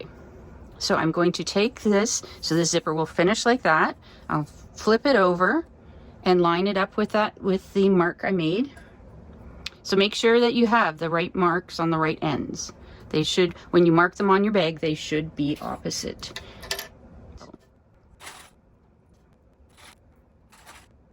All right, now I am going to take this on the machine and I am going to baste it. Actually, I'm going to transfer that mark to my tape. So I'm going to just use some air erasing pen, and I'm going to mark the end mark on the tape so I know where I'm stopping, and do the same for the other side. You can guess, but it's better to be sure. Then it looks neater and tidier. Okay, so now I'm going to put it in and I'm going to baste it on. I'll put it at my 5 stitch length, 1/8 of an inch seam allowance, and try and tuck the other side away. If it makes it easier for you, just do one side at a time. And it probably should have done it one side at a time, but I didn't. Chose to do it this way. I'm going to start in from the teeth a bit and then back up, back stitch, and then carry on the length. Do not stretch your zipper or you'll end up with wonky zippers. Stretching it's one of the ways you get a wonky zipper. Sewing it on wonky is another way. I've also ironed my zippers before I put them in. That way any lumps and bumps from storing it are gone, and we start with the straight zipper.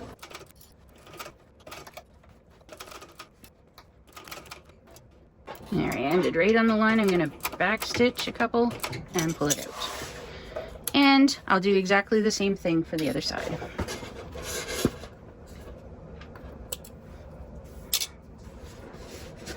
Only I'm going to start on the second side. I'll start from this end.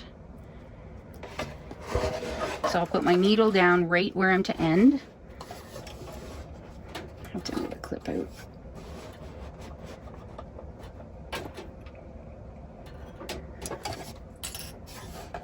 It's always a good idea to start your machine with the needle down. At least that's what I was taught when I was learning in school. It also keeps it helps keep it from sucking in your threads, although industrials, I still need to hold the thread. And it also doesn't, you get it to start exactly where you want it to.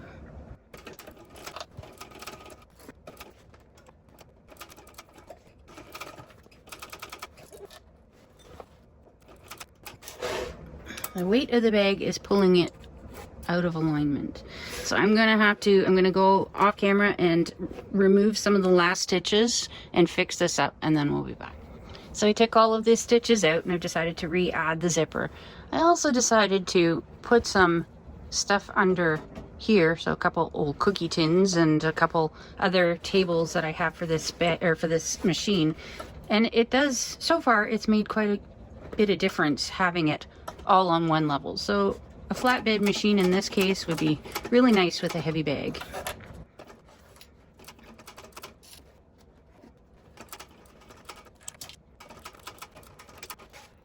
And there we go, basted on, nicely basted on, and it's time now to set this aside and move on to the next step.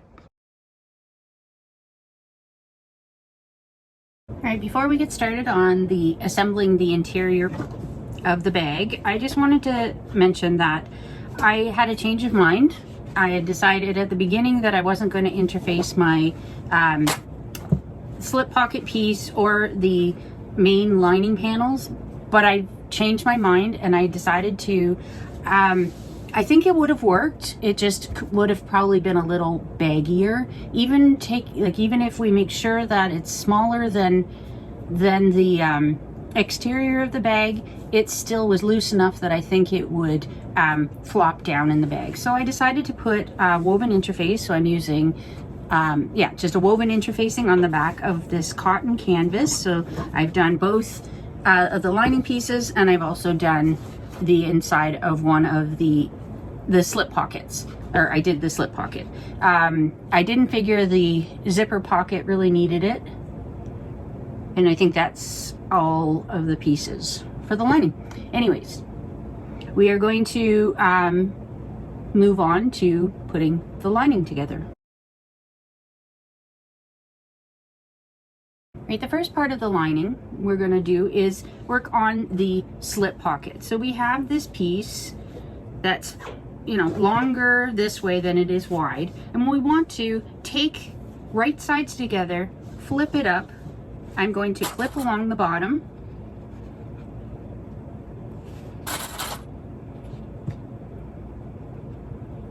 so that it stays even. Probably don't need this many clips, and you can hold it if you feel you want to. Going to press it in half, and then we're going to take it over to the machine, and we are going to stitch up either side with the recommended seam allowance. So with the slip pocket, sewing down according with the recommended seam allowance, sewing down either side. We're going to leave the bottom open because then that's how we'll turn it through. I've got a 3.5 stitch length, and here we go. Back stitch at the beginning and end of the seams.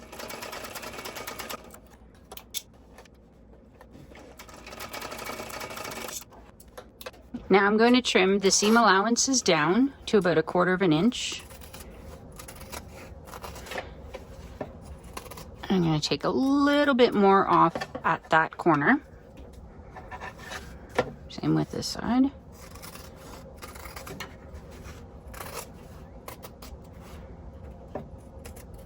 There we go. And we want to, I'm going to remove the clips and turn this right side out. Poking out my corners. I'm going to start with my fingers, and if I don't get it, then I'll use something else. I used to use a chopstick, but it broke, and I haven't replaced it with anything specific, so I just use the end of my scissors. These are not like my shears have too big of a point, so I use these and I just gently push in the corner, and it's worked so far. You don't want to push it, you don't want really pointy scissors, and you don't want to poke through, because you don't want to poke through your corners. And then I'm going to just roll these seams between my fingers, and actually I'm going to grab the flat ones and put some clips in it just to hold it there. I could take it to the iron. I don't have my iron set up at my sewing station right now, so I'm just going to finger press this.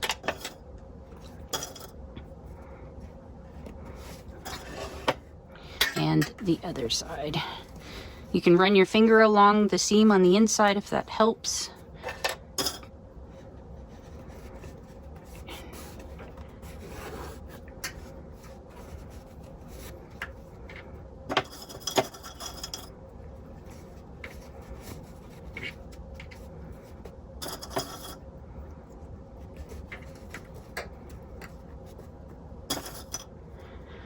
Now we want to decide which side, so for mine I want to decide which side I prefer to be the outside of the pocket. I don't know that I have a preference. We're going to be adding this to the top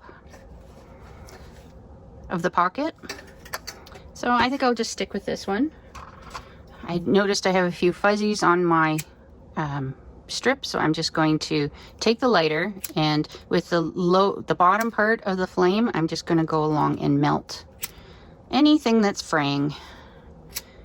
I could have edge coated these, but I didn't. Edge coating is fine, but it does take a while. A lot of coats in between. You could use glue. I've heard Mod Podge. I can't remember what it's called. Some other crafty thing people have used. I do have some of that. I just haven't tried it for edge coating. All right, good enough. So now I'm going to fold this in half to try and create the center line. So I'm going to actually draw a line down the center. So get my ruler.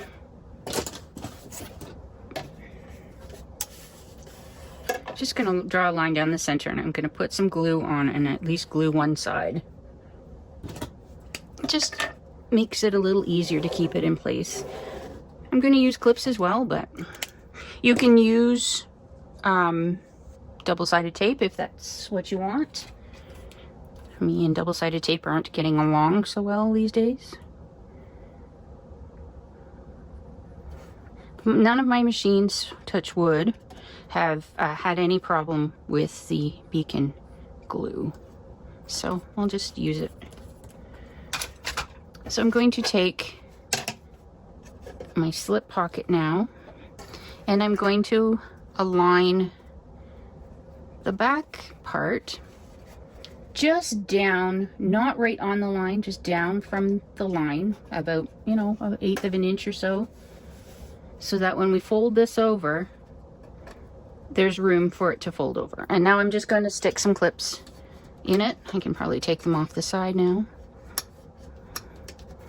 So we want to fold down right about on the line. And that should distribute the trim piece evenly over the top.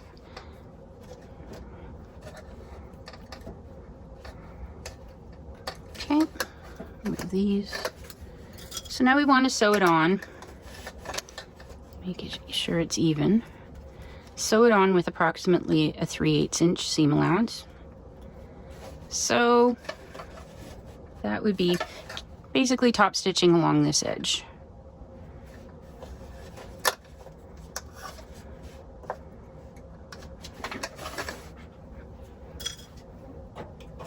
So I'm going to change it to a 5-stitch length.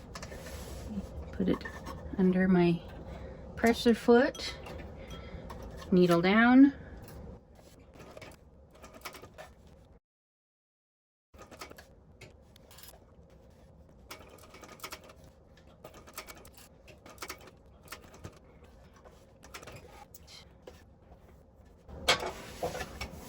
There we go. I'm just going to trim off the stuff on the edge, so it's even with the edge, or fairly even with the edge. That one's good enough. Melt down my threads, clean up the edges, and there we go. There's the slip pocket. Now we just need to add it to the lining. Time to add the slip pocket to the lining panel. So for both of the pieces, we want to find the center. So for the pocket itself, the center will be the dividing stitch line. We want it centered on the panel, but we also want it to, this will be the stitch line. You can change and stitch wherever you like. This is the way the pattern's written. So I've marked with air erasing pen. I'm going to mark all of the way down. All right, so I've marked the center line with the air erasing pen, probably, oh yeah, there you can see it. So now I want to find the center of my lining piece. So we'll fold it in half. I'm gonna take a little notch out of it. I'm going to set it sideways because we're going to mark down from the top a certain amount, and that's in the pattern. And I want to have the slip pocket centered along that distance down all the way across.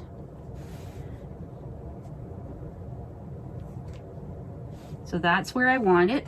Now I'm using fabric. If I were using waterproof canvas, I probably wouldn't do this, but because I'm using fabric, I'm actually going to put pins in. Just don't want to pin my tablecloth. Stick a pin in to hold it into place.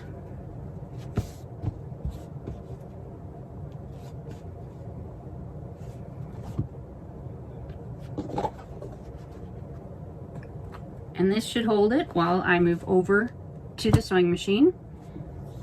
And then at the sewing machine, I am going to do a top stitch all the way down the side, across the bottom, and up to the top. I am not going to stitch on the trim piece. I'm going to mark some marks. So I'm going to do one here. And I'm just eyeballing about 1/4 of an inch in from either side, and then one in the center. Make sure when you do this, you don't, because I'm adding rivets, make sure when you do this, you don't cut your stitches. So, yep, I will turn around now and stitch these on. I will add the rivets off camera, and then we can move on to the next step. As I mentioned before, I pinned down my pocket. And I said I wouldn't do that if I was using waterproof canvas, because then you put a hole in the canvas. If I was using waterproof canvas, I would just very gently move this around without things moving, check it again once I get it under my needle to make sure it hasn't moved, and then go ahead and stitch. So we are to stitch around the 3 sides.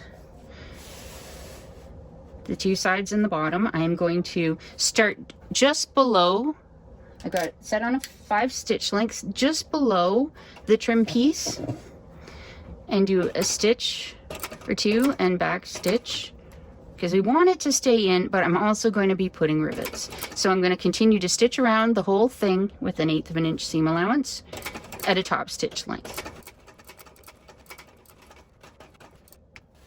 So now that I've done one side, I'm going to come across the bottom. Where I have the line marked for the center of my pocket, I'm going to go up, turn around, come back down, and then continue on.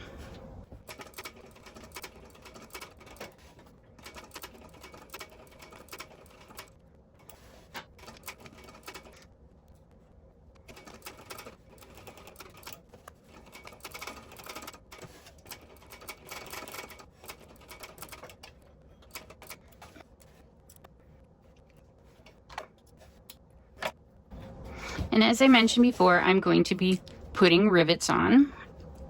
So I need to redo that mark because it's smudged.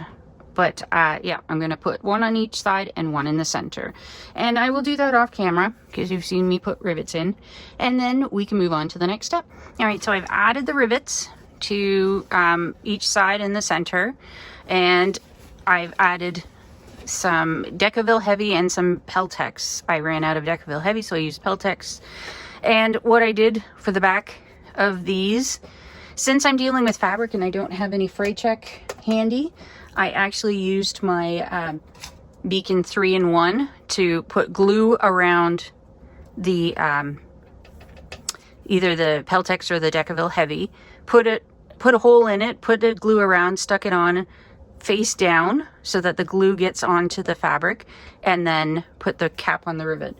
This should keep it from fraying, and this should keep it reinforced, and everything is on there nice.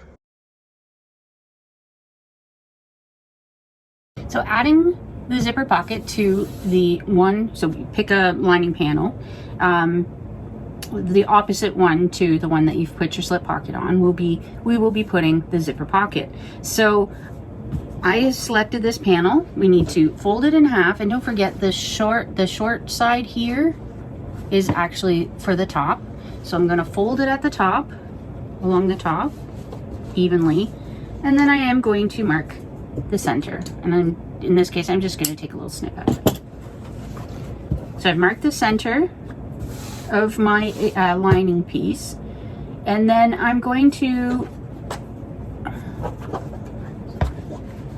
mark the center of my, so I have my zipper overlay, so I need to mark the center of my zipper overlay as well. I am not going to snip it. I am just going to use some air erasing pen and draw a line. There, I'll do both sides just to be on the safe side. There we go. And now I'm going to put a little bit of my very thin double-sided tape. I would normally use Wash Away Wonder tape, but I don't have any with me at the moment. I'm going to take this and I am going to put a tiny little strip down the center of the long sides out of my seam allowances, so I don't go all the way to the edge. I'm going to do the top and the bottom.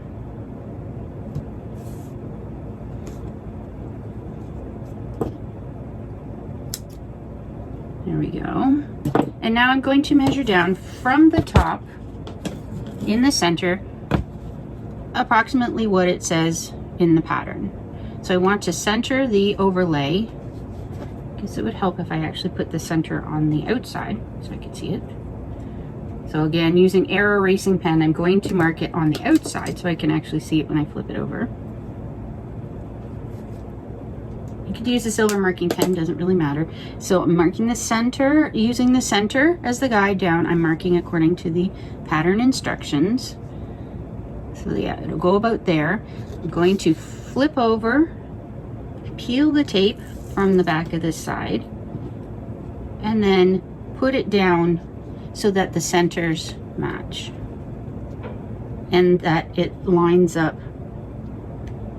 along the bottom edge of my ruler to keep it level. So I'll move this down a bit, make sure that it all stays level with the edge, or even parallel to the edge of the pattern piece or of the lining piece. Now I'm going to go and I'm going to take the tape off of this one, and trying as much as I can to keep it even distance apart and flat, stick that down. So now that we've stuck that down, we need to go over and we need to stitch just around the outside of this overlay. For the zipper pocket, now we are going to stitch around the outside, as I mentioned, of the zipper overlay. I'm not sure it matters really where you start. If you don't want to see back stitching, make sure you leave your tails long and pull it through and tie it off at the back. I don't have a preference really. I think this bag is going to be mine because I had such a difficult time with the sides that I put holes in it, so I'm not going to be able to sell this. So keeping it myself, it doesn't really matter to me. So anyways.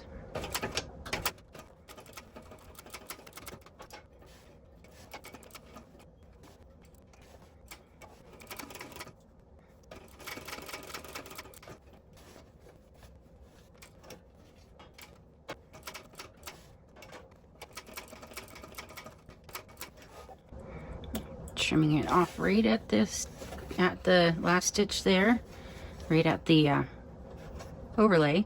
So, and then I'll trim these back a little longer, And now I'm going to melt the ends. And I find if you melt them and push them down, it makes them kind of hard and crusty, and it makes it harder for them to come apart. So there we go. The zipper overlay has been stitched on. Now we need to cut out the center of the overlay. So I'm going to start in the center here. Just make a snip in the center here, because we're going to be removing all that fabric in there. I'm going to flip it to the back side, and I'm going to start cutting out towards the overlay, because we want to take off the stuff behind the overlay.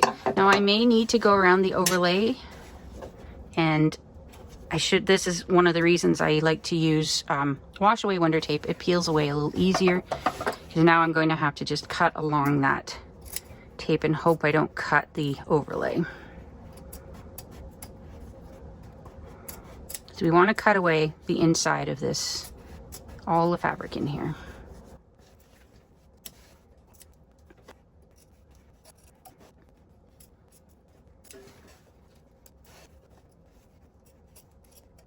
And there we go. We've cut away the inside of this. So looking from this side, you can't even tell.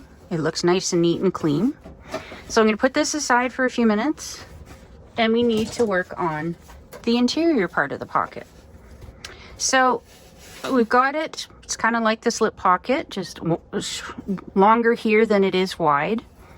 And I'm going to take on the right side up, I'm going to put my zipper right side up, my zipper tape right side up along the top. It doesn't really matter for this pocket. I don't think there is a right and a wrong direction to this print, so I'm just going to go with it this way. So on, because it's going to get clipped to either side, so I'm just going to clip it since my zipper tape is longer than the pattern piece. I think I cut my pattern piece a little smaller, but it doesn't matter, it should fit. Yours may be exactly the right width. So we're going to just, actually, yeah, it should be a little bit bigger according to the instructions. So I'm going to sew this on with the recommended seam allowance. So we're not basting this on, we're actually going to be sewing it on. And I'm going to switch, just going to switch my presser foot. All right, I've swapped out my presser foot. I have switched to use, this had, the one I was using, the exterior foot, had two sides. This side is quite wide compared to this one. So this will allow me to get into closer to the zipper tape to get closer to the recommended seam allowance. So change it to 3.5 stitch lengths because we are stitching this on. Hold my threads and back stitch at the beginning and the end of the seam.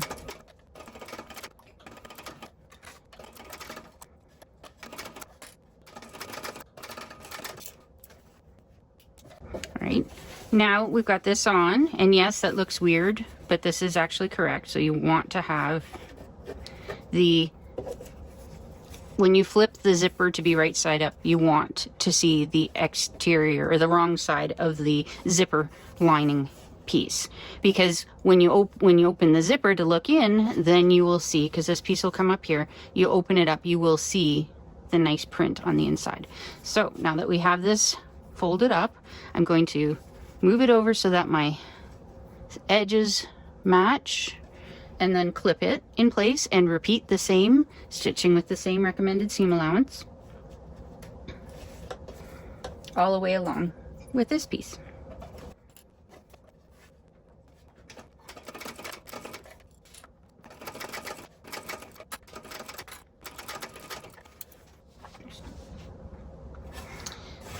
So now I'm going to put some double-sided tape, and I'm going to put it on the very edge of the zipper tape, because when we stitch, we won't be stitching this far out. So I've got, again, my very thin double-sided tape, and I'm going to put it just along the edge.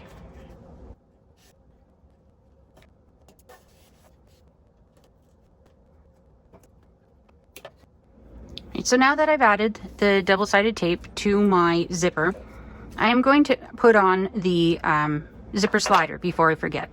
So I don't know if this is going to be easy enough to see. Before I split the zipper, I usually look at what coil comes first. So in this case, there's a coil. It's on the left, right. They go opposite. That's how they work. So I want to make sure after I've split the zipper and I put this zipper head slider on, that this side starts first, that the left side starts first, and it's only one above. It's not 2 or 3 above the right, it's only one above, because I cut it pretty straight. If I do that, we know then that the zipper will go on pretty straight. So I'm going to break it apart. I'm going to start by putting the zipper slider on the left side, and then I'm going to pop the right side in, and with this thumb I am pushing it up until it looks like I've got them somewhat even. You can look in here too, and in this case I think I got it wrong. So pull it off, try again. Not too much, and that's too much. So this one has so left, right. So hopefully third time is the charm. So I'm not going to pull it all out this time. I'm just going to pop it up, and then I pulled down on the left side 1 so that it would go first. So I felt it pop down 1, and that was enough for it to be in line. And you can also tell there's nothing bulging on one side versus the other. So now my zipper is in. I'm going to put it in the center. So I have marked my center of the piece because we need to center it on this. So just to make them a little darker, I'm using Sew Line Air Erase pen. Put the pull of the slider into the center, and I have folded this in half to try and, well, I'll get it in half of the for the zipper overlay. So that's halfway for the zipper overlay. So we want the halfway to be right about there.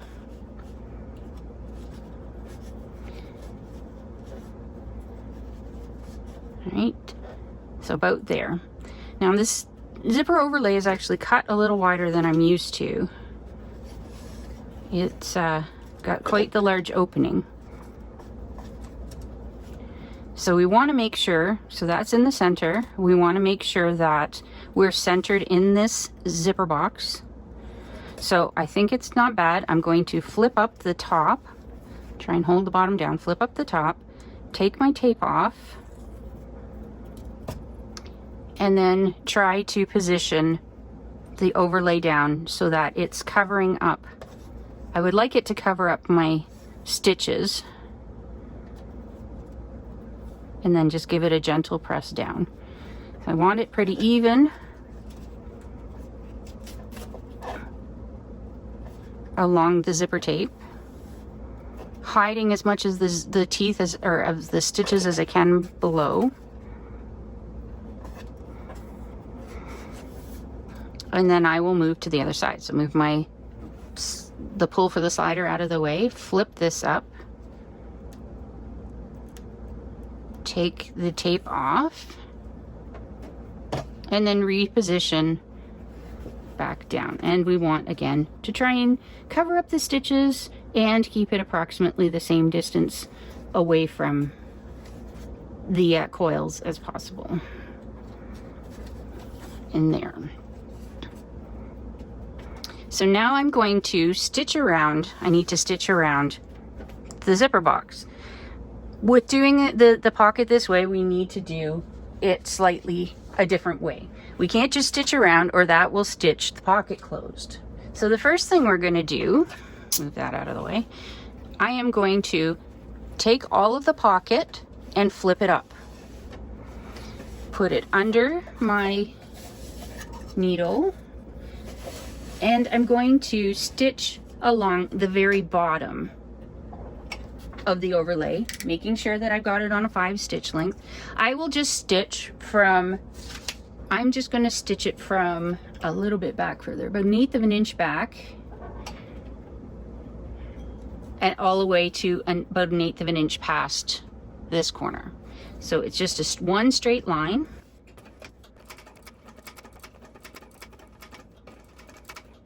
That's about 1/8 of an inch past, and I'm just going to back up a stitch or two and pull it out. And I'm going to trim that one off right at the overlay, and then I'll trim these ones off at the back. You can pull it to the back and tie it off if you want.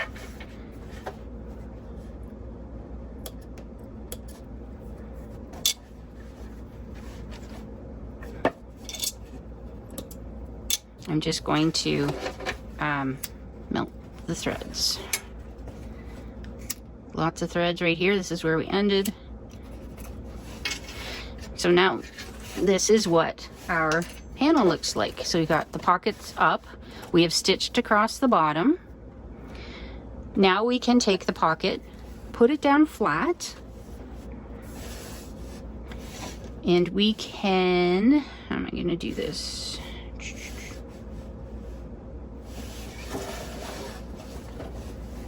So I need to now that it's down flat, I need to close up the rest of it. So I need to stitch from here all the way across and back down to this corner. So I'm trying to figure out which way is the best to stick it under my presser foot with this smaller foot on. So I think I'll go at it this way. I'm putting my needle down right in the spot where I ended before.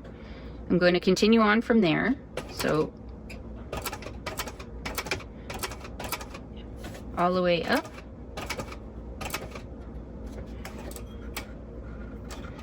Turn the pattern so it's a little awkward with it under the, in the throat of the machine, but it'll be fine. And then I will continue across the top. Don't have to move the zipper out of the way to get the presser foot around, but if stitching past it where it's bows out can leave it, can actually make it look wonky. It's not a huge deal, but, and one more. Now I'm going to turn and come down. Actually, I went out too far, so slip back over and back down in. I shouldn't have pulled my zipper slider that far over, because now I have a split in my zipper that I didn't have before. So now I'm going to try and get it down in line with the previous line of stitching. If I had backed up enough on the first line of stitching, I could have put it right into the hole, but I didn't. So I'm just going to go forward and then back, forward again, just to make sure I lock the stitches in. So snip that thread, go around and look at the back and trim that one.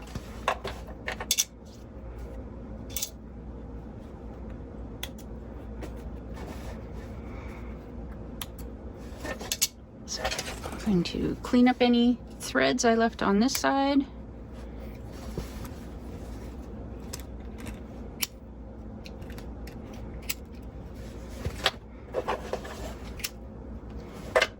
Now we need to close up the pocket, but before I do, I'm just going to flip mine over, make sure it lies flat, and I am going to actually cut along the edge of this pocket. I like to turn my bags and then finish off the lining through the pocket, and then I stitch up the pocket. So I want this pocket to be open at the bottom. So we need to stitch up the sides, but I didn't want to I needed to cut it before I stitched up the sides so I could actually get the scissors in. So now I'm actually going to switch my foot. Foot has been changed. Now I'm going to stitch this pocket closed just along the edge. I'm sort of using the suggested seam allowance, but it doesn't really matter at this point. So I've stitched it to a 3.5 stitch length because it's a joining type stitch. Push my foot up over the, and actually I'm going to back stitch over that. Don't always do that, but and then go down all the way to the bottom. But before I get to the bottom, I am going to fold this up. This just makes it easier when we go to sew up later, and stitch all the way over. And trim the threads. Do the other side. Since we're doing this side and starting with the bottom, I'm going to fold up the bottom first, approximately the same amount. Under my needle. Back stitch. And go all the way up.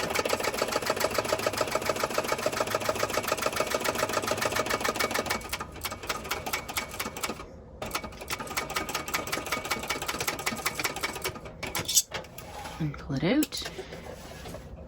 Now we can trim back the sides, including the zipper tape, and it says about 1/4 inch, no more than that. So I'm going to just take off both edges and then melt the end of my zipper tape once I've cut it.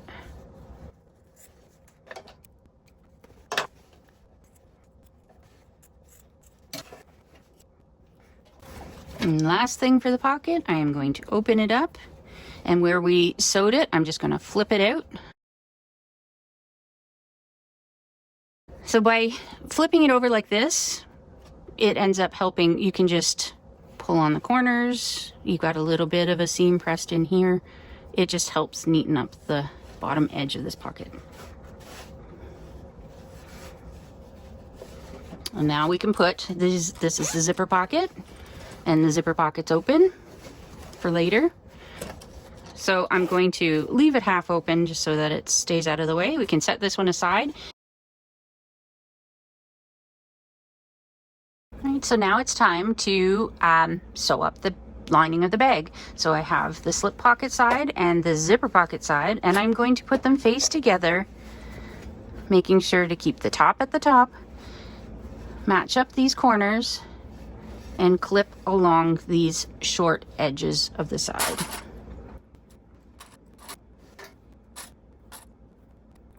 All right, so we're going to sew up these side seams with the recommended seam allowance. In the pattern, it has you also marking in, a couple inches, sewing in and back stitching here, and then finishing off, boxing the bottom corner. I prefer to close the bottom through the zipper, so we will be leaving this part, but feel free to follow along in the pattern. If you want to finish this off exactly how they're done in the pattern, you would stitch up the side seams, you would leave a birthing hole in the bottom here, and you would sew up the sides. Then you would box the corners and stitch them, and then move on to the adding it to the exterior of the bag. So for me, I'm just going to sew up the sides with the recommended seam allowance, back stitching at the beginning and the end of the seam. Now it looks like they've already taken off some off the side seams for the pattern, for the lining, so that the lining should fit in the bag, and we don't need to adjust our seam allowance while sewing the lining. Some bags we adjust the seam allowance to make sure that it fits in, but these are separate pieces, and I believe they've already been adjusted. And I'm going to put it on a 3.5 stitch length.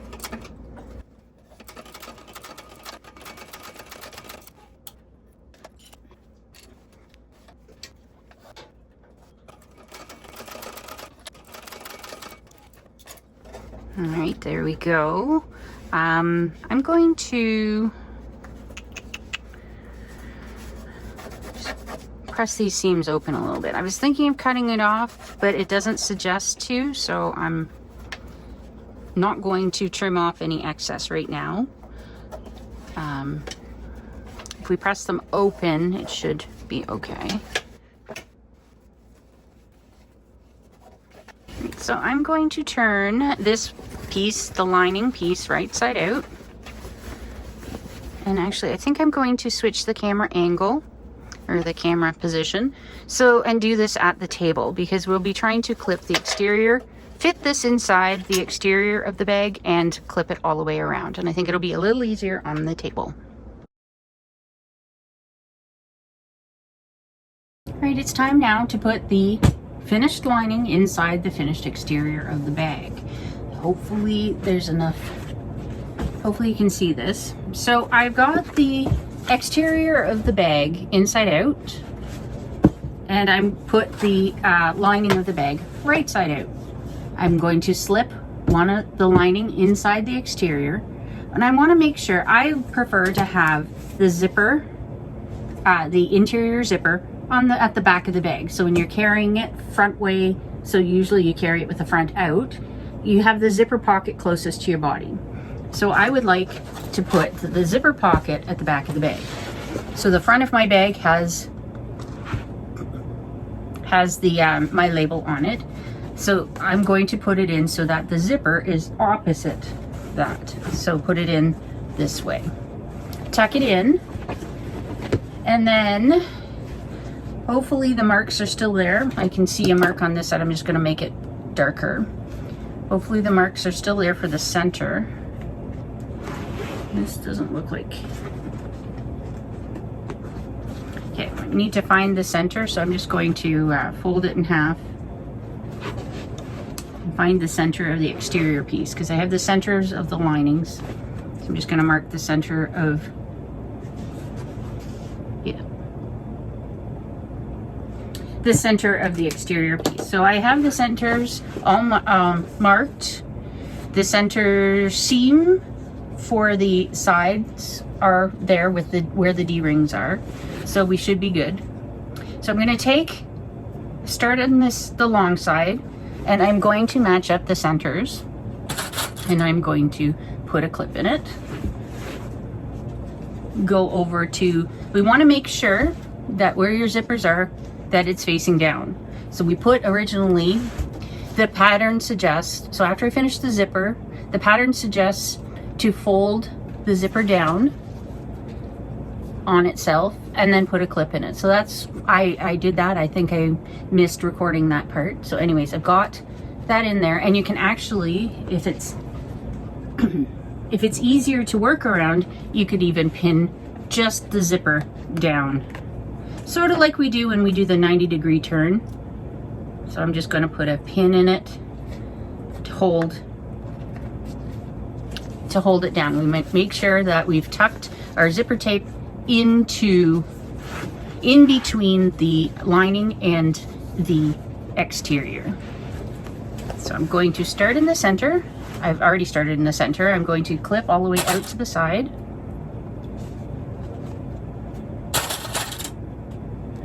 Do it.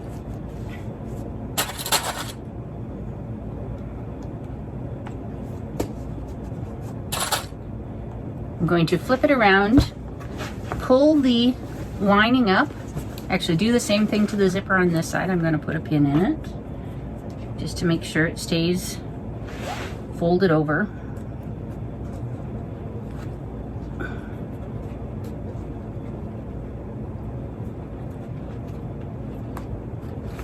Okay, make sure it's in between the lining and the exterior. Match up the center marks on the other long side.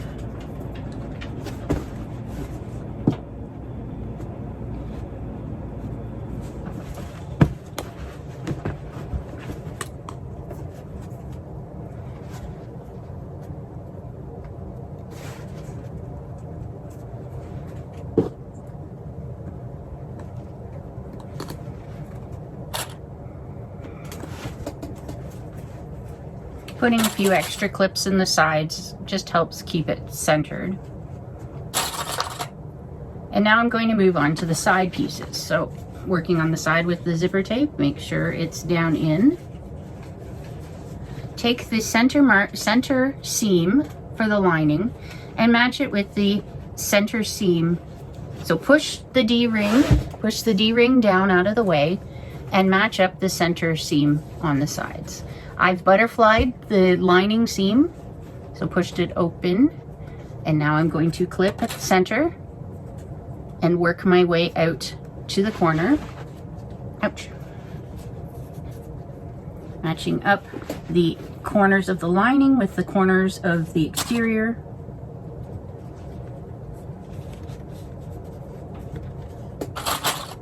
Making sure zipper tape is out of the way.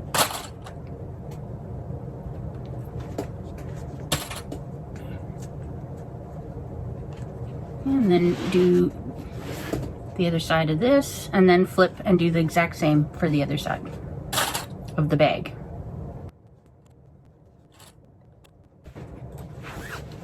Again, on the other side of the bag, make sure you've pushed the D-ring. Oh, the other thing I did on the D-rings, I don't know if I mentioned it or not.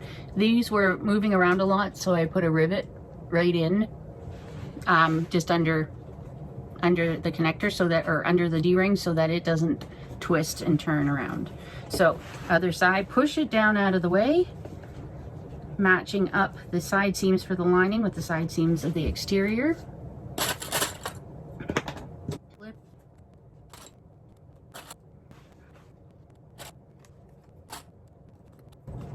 And there we go. It's all clipped all the way around. So now I am going to switch the camera angle again around to the machine, and we will join these two together. Okay, back at the machine. As I mentioned, this is all clipped into place. I am going to start along one long side. I'm going to stitch from the lining side. So a couple things you want to keep out of the way are the zipper tape and the handle connectors. So I'm going to stitch it around all around the top using the suggested seam allowance. I'm going to start probably just right in here. I'm starting on the inside of the back.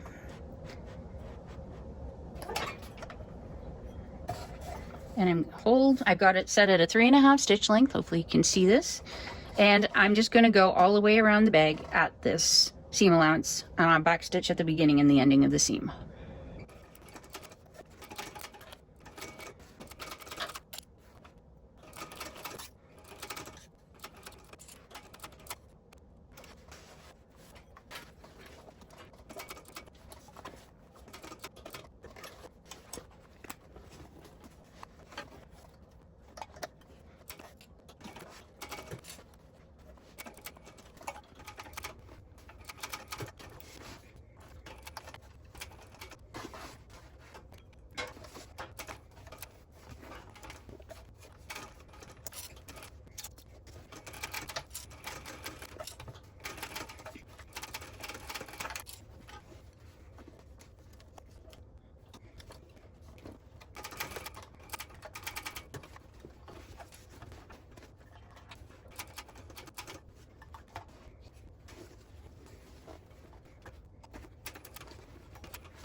Right, now I want to go around and look and make sure I caught everything. This corner is a little tight, so I may go back in, flipping it this side up and see if I can square out that corner a little more. That one's okay, that one's okay, that one's okay. So I'm just going to work on the one corner and see if I can get it a little bit nicer. Now that I've got it stitched down, it shouldn't move on me.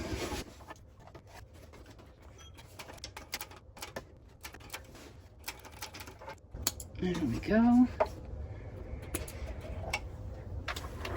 Alright, so now we want to take off some of this excess on the corner, and also we want to snip in to the side seam. So I'm going to snip in a little bit according to the amount given in the pattern. So I'm just going to snip into these corners.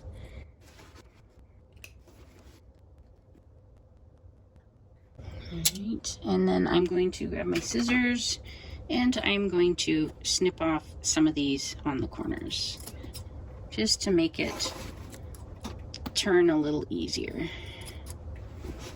less bulk. I think I need to stitch this one too. It moved over a little bit too much. Very close to the edge.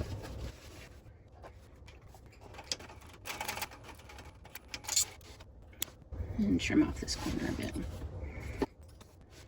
Okay, got all the corners. Now let's turn the bag right side out.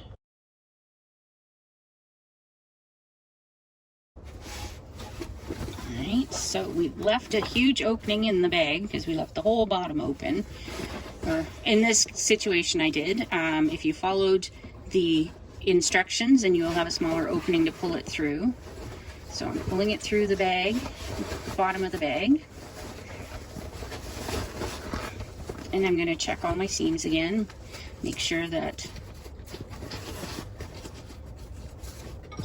I didn't stitch anything I wasn't supposed to, and poke out my corners nicely. That's where I grab my scissors, stick it in the corner, and just give it a gentle nudge to push it out. There we go.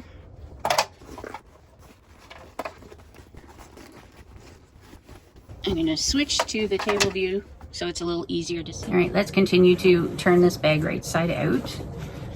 It was a little difficult to do it the other way. So I've got this corner needs to be pushed out a little bit more.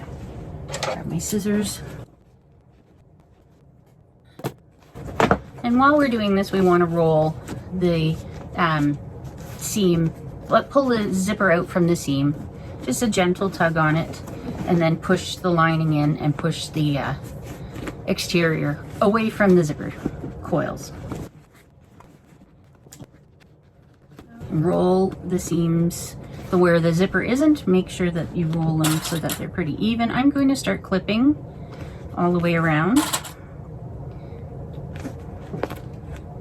because we're going to top stitch the bag after this.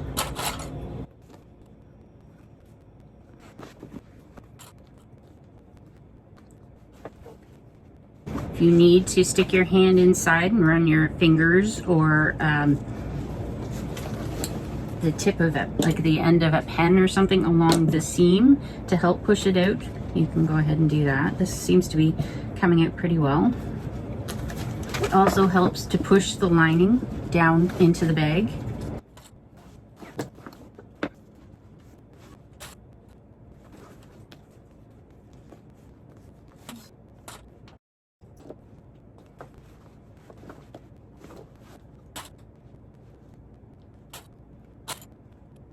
Alright, we've got everything. Pull the lining down further. We've got everything pulled out. Now we're going to top stitch around the zipper of the bag. Around the outside, sorry, the top exterior of the bag. Not just the zipper, we're going to do the ends as well. So I'm going to start and see if I can do this. I may end up turning it. Yeah, I want to stitch from the outside, so I'm going to turn the bag inside out because I'm going to put it down. Just a second, let me get this turned right side out.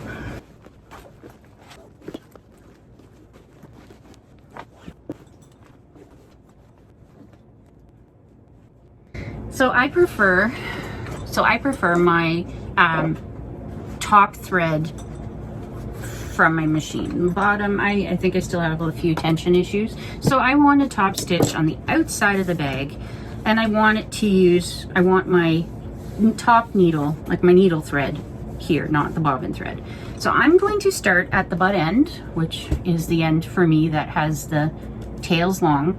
I'm going to put it on my machine, on my bed like this, keeping the D-ring out of the way, and I am going to probably start in where the seam is, and then just top stitch all the way around the bag, gradually, you know, pulling out what I need to. I think I'm going to do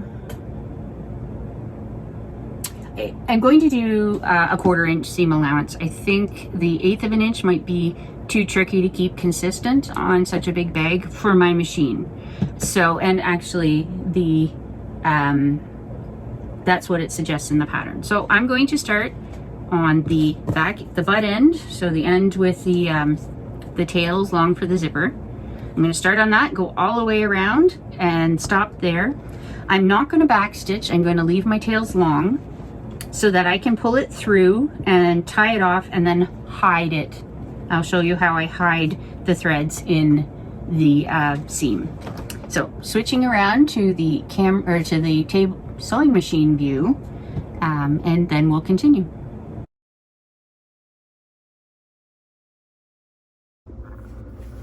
I'm going to try keeping it at this angle to see, hopefully you can see what I'm doing. So I've got my threads long.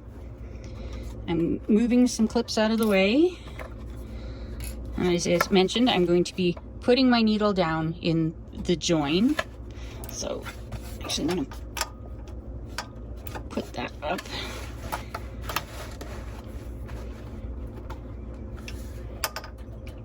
And then, oh yeah, I was doing the 1/4 inch seam.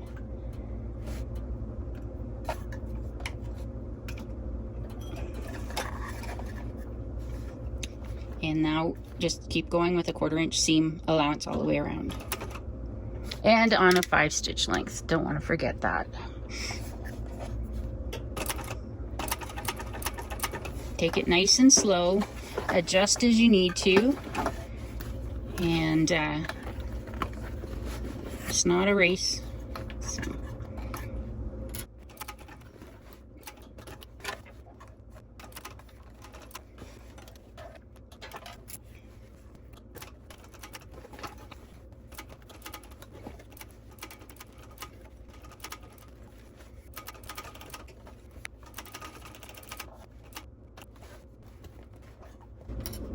Make sure when you're top stitching that you keep your lining fabric out of the way. You don't want to be stitching that into your top seam.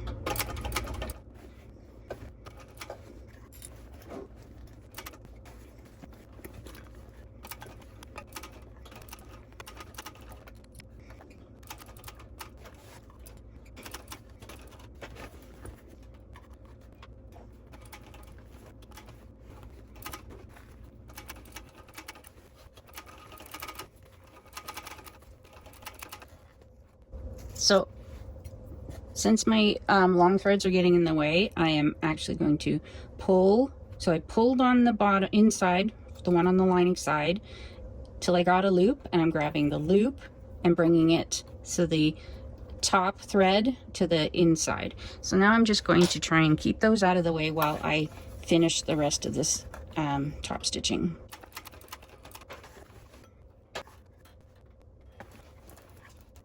Make sure you keep your zipper tape out of the way as well.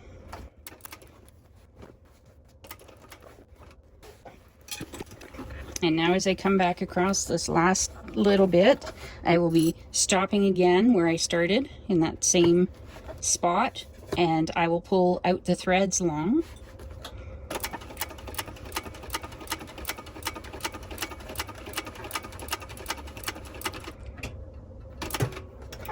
So check, I'm not quite there, so I'm going to try and see if I can land right in the middle. There, I'm in the middle. And needle up, pull out long, trim them off, and just like we did on the other side, let's see if I can get this in the camera. Just like we did on the other side, we're going to pull that thread. See the loop came out there. I'm going to grab my, you can use a pin, a needle, whatever. I use tweezers. And now I've got them both to the back side. I'm going to tie them off. I usually do about 3 of these. It's the thicker thread, it tends to, you can see the knot, but whatever. And now I'm going to grab, got a really long needle here. I don't need that much trim them off even. Try and feed all 4 threads through the eye of this needle, if I can. Keep pulling one.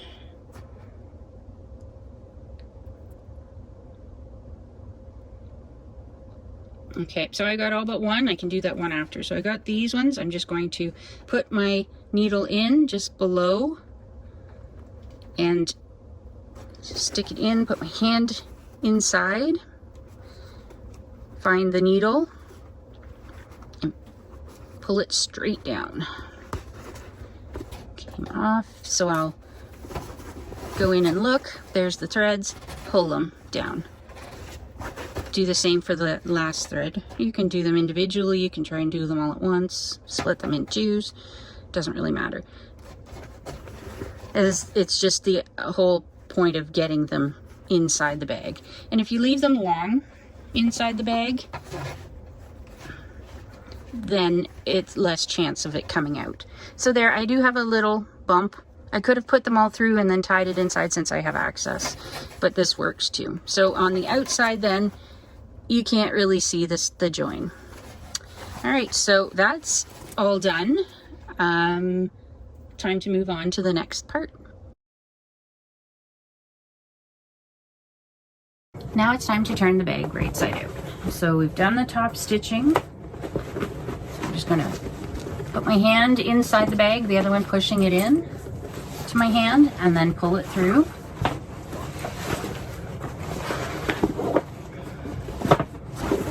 And now I'm going to push out all the corners again.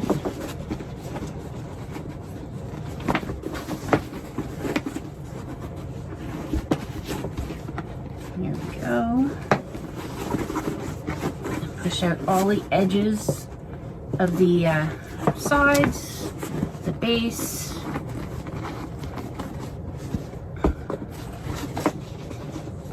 So I want to make sure that everything looks okay before we close up the bag, because the next thing we're going to do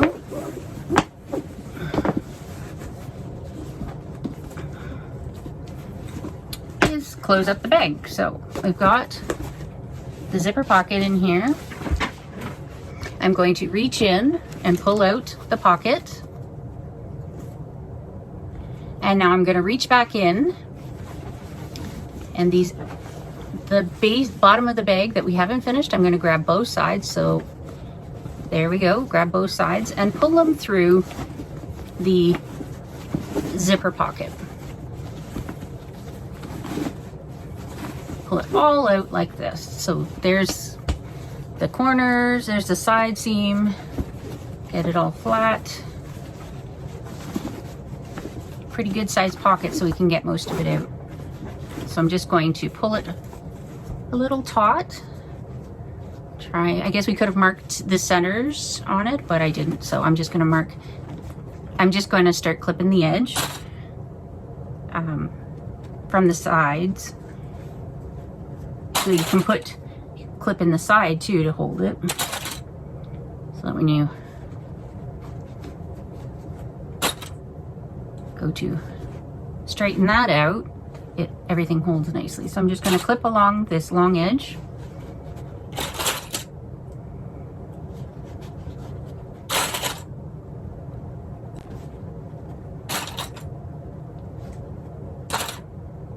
All right, so it's all clipped. So I'm going to turn around now to the machine and sew across the bottom with the recommended seam allowance. Then we'll work on boxing the corners.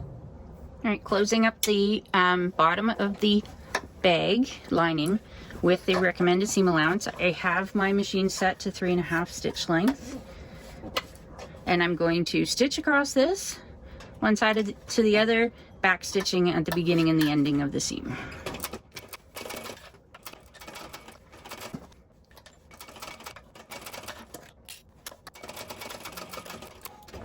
And I just ran out of bobbin thread, so I'm gonna have to wind another bobbin and be right back. So we're going to box the corners.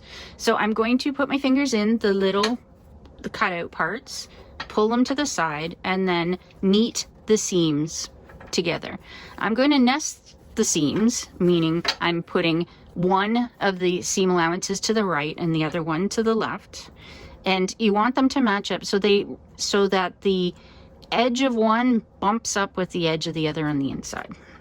So I'm going to put a clip in it. I think I'll put it that way. And put a couple more clips in to hold it. Go around to the other side and do exactly the same thing again. So pulling them apart, put my fingers in the corners there and pull it apart. And since for the base, we pushed that seam on this side, it went to the right. Now we push it to the left. That keeps it all nice and straight, doesn't get twisted, and doesn't create a bump in the bottom of your bag for things to fall over on. So anyways, I'm going to clip this all the way across.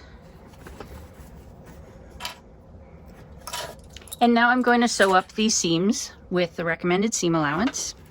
So need to get this under my needle. And I'm going to backstitch at the start and the end of the seam, and hopefully you guys can see this.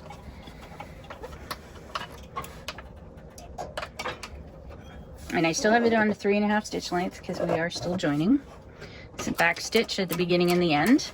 And I probably will backstitch over the seam where the seams join as well for a little bit more reinforcement.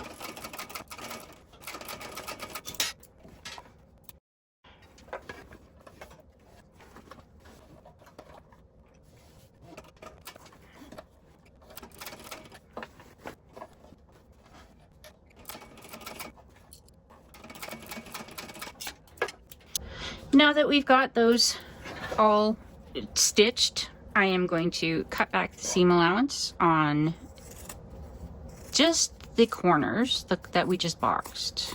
I don't think we need to take it off of this piece because this should lie flat now. So it's just boxed corners.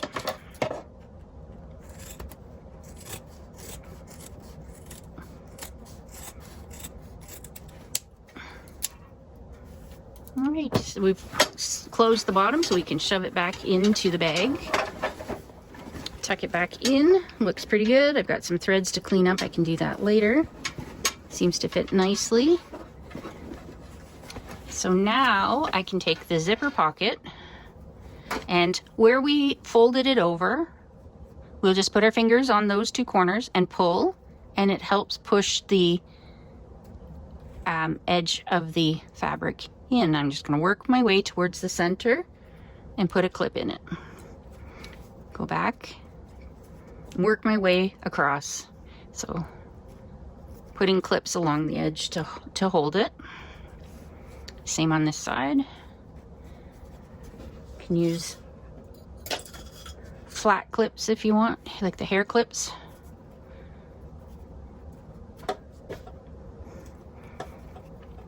And you could pin it if you really wanted to. I'm not a fan of pins. I always end up poking myself, so I only use it where I really feel they're necessary.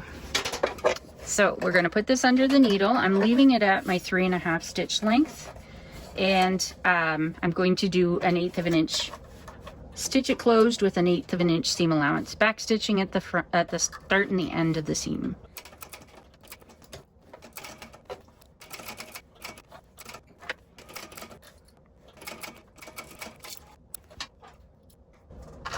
Take the lighter to the end of the threads, clean them up. Though it's tucked into the bottom of a pocket, I'm not sure anybody's going to notice, but I know. So anyways, tucking the pocket back in, pushing my fingers right in the very corners to push those down and out. All right, it's in, lining's all in. I'm going to close up the zipper pocket, and before I move it too much more and make a lot more noise, I'm going to turn around and we'll finish the bag off. I think we're finishing it off now at the table.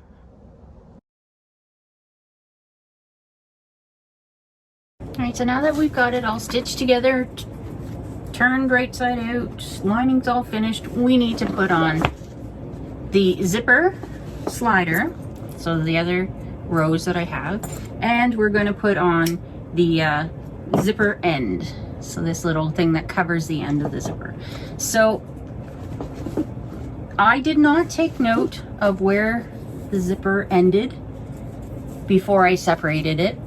I should have marked it, but I didn't. So I'm just going to start putting it with one, just like I would normally. Just pick one side, put it in first, bring the other one in, just one coil below it, and then pop it on and see how it finishes. So if the zipper here, if the teeth meet up here on these corners, then I'd say I've got it pretty good. And it looks like it's pretty good. So I'm just gonna leave it, because I could muck around with it, but I'm not sure it will get any better than that. So we got the zipper on. Now I'm going to put the zipper end on. All right, so we got the zipper slider on. Now we want to put the zipper end on. So we want this end of the zipper, the end that isn't been turned, and I'm just going to fold it back on itself. So pretend that the zipper is in 3 with the coils in the one part, 1, 2, 3. I'm going to take the first, fold it under, second, fold it under, and then I'm going to try the zipper end on top of that. So just encasing all of that in the end, just like that. So this won't stay on its own. It does have little screws, and but what I'm going to do before I set the screws completely, I will put glue in the end of this. I'm not going to do it right now, but I'll put glue in the end of this, and then I'm going to take, I have these tiny, tiny, tiny little screws and a little eyeglass screwdriver, and I'm going to screw them in for now, just to hold it on. I will take it off after and set it properly with glue, but I don't want to do that right now. I have special glue for metal stuff, and I don't have it here with me right now. So these aren't going to go in all the way. So this has 2, some only have 1, some are narrower than others. So anyways, I also have some grippy mat stuff that I'll put on the end to help me hold on to it while I turn it. It's a little cockeyed, but anyways, that's the idea, that you have an end on the zipper. And when you put the screws in, you want the screws to be level with either the back, or in this case, there is a little raised spot for when the screws go in. There's a little spot there, it's raised, and you want the screws that you're putting in to be flush with either the raised spots for it or the back of the zipper end. All right, so next we are going to be installing the tassel straps. So we made these right at the beginning. They're 2 1/2-inch wide straps. One goes on each end. So with using the measurements in the instructions, or in the pattern, I'm going to measure over and just draw a line on the back side, just on the, I don't know if you can see it, there's a line on the back side, and I'm going to do it on each end of the 2 straps.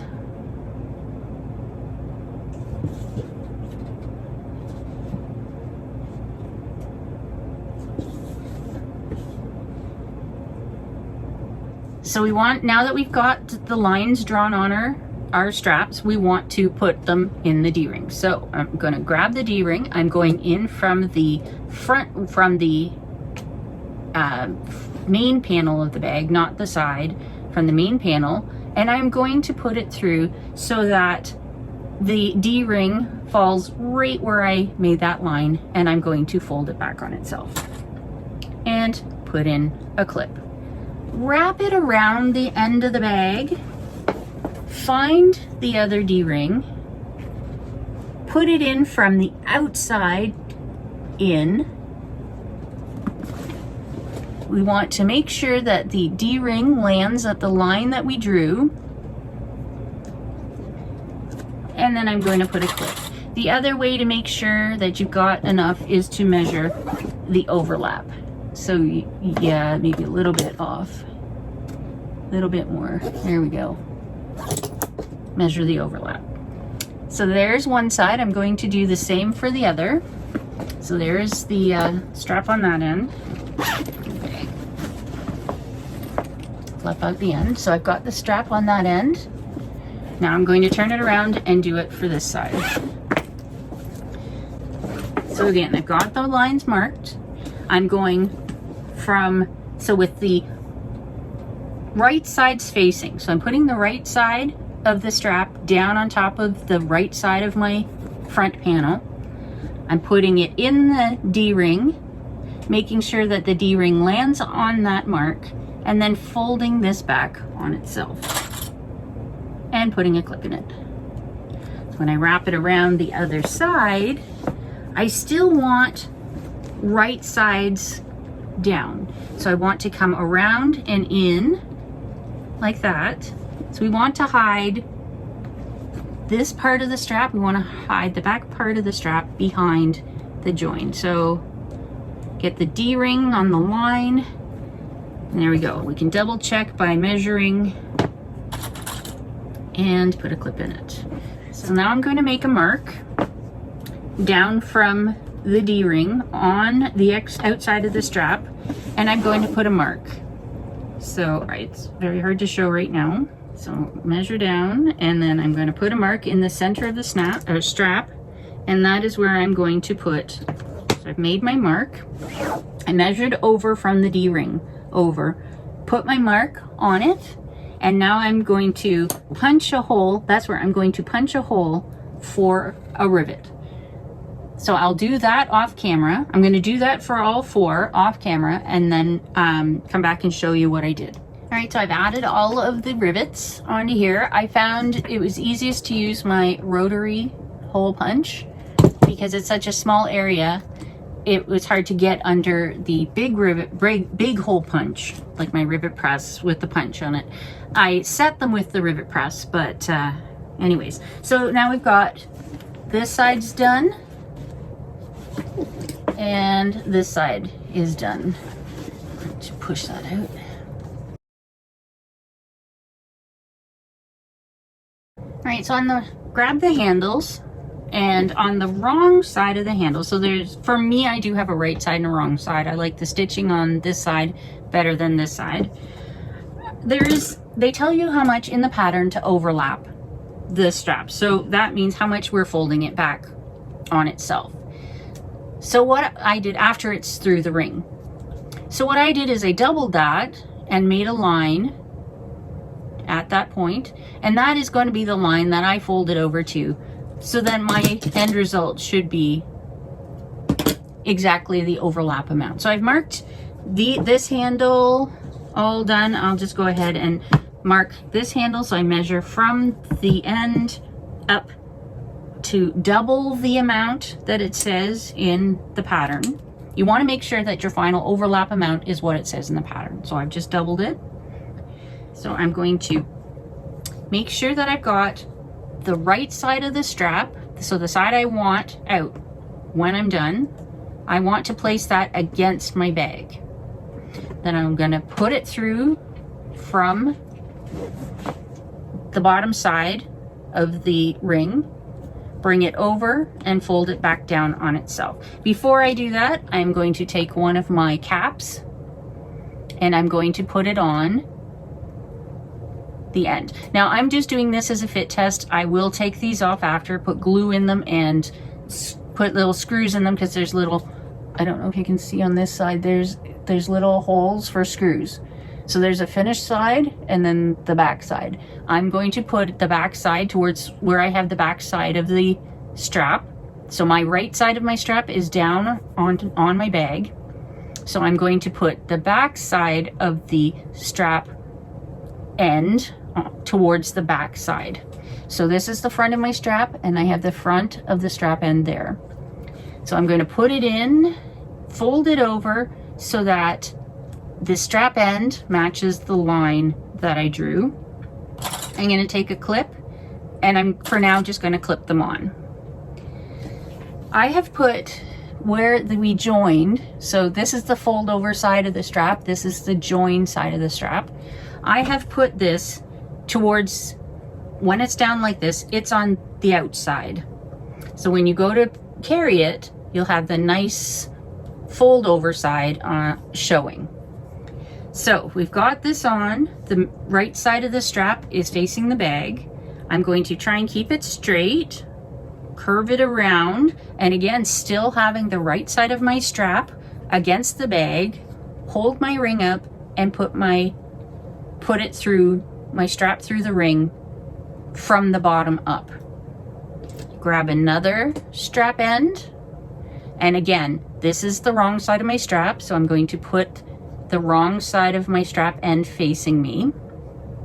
Then I'm going to take this and fold it over so the strap end meets the line that I drew. Again, I will secure these strap ends later with glue and the screws. So when you go to hold your bag up, your strap should not be twisted.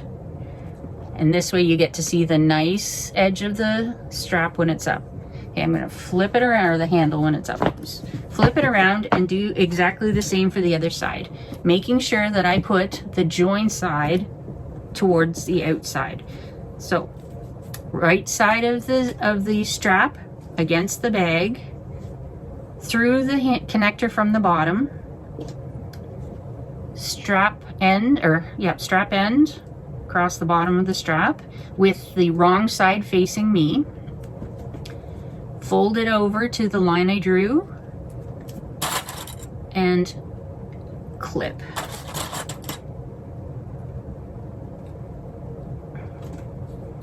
Keep it straight. Now curve it, making sure that the right side is still against the bag.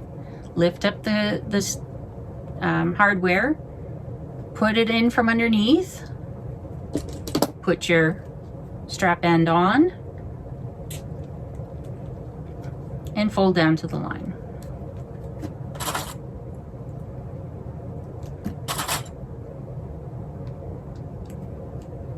And clip. And there we go. We've got handles temporarily on the bag.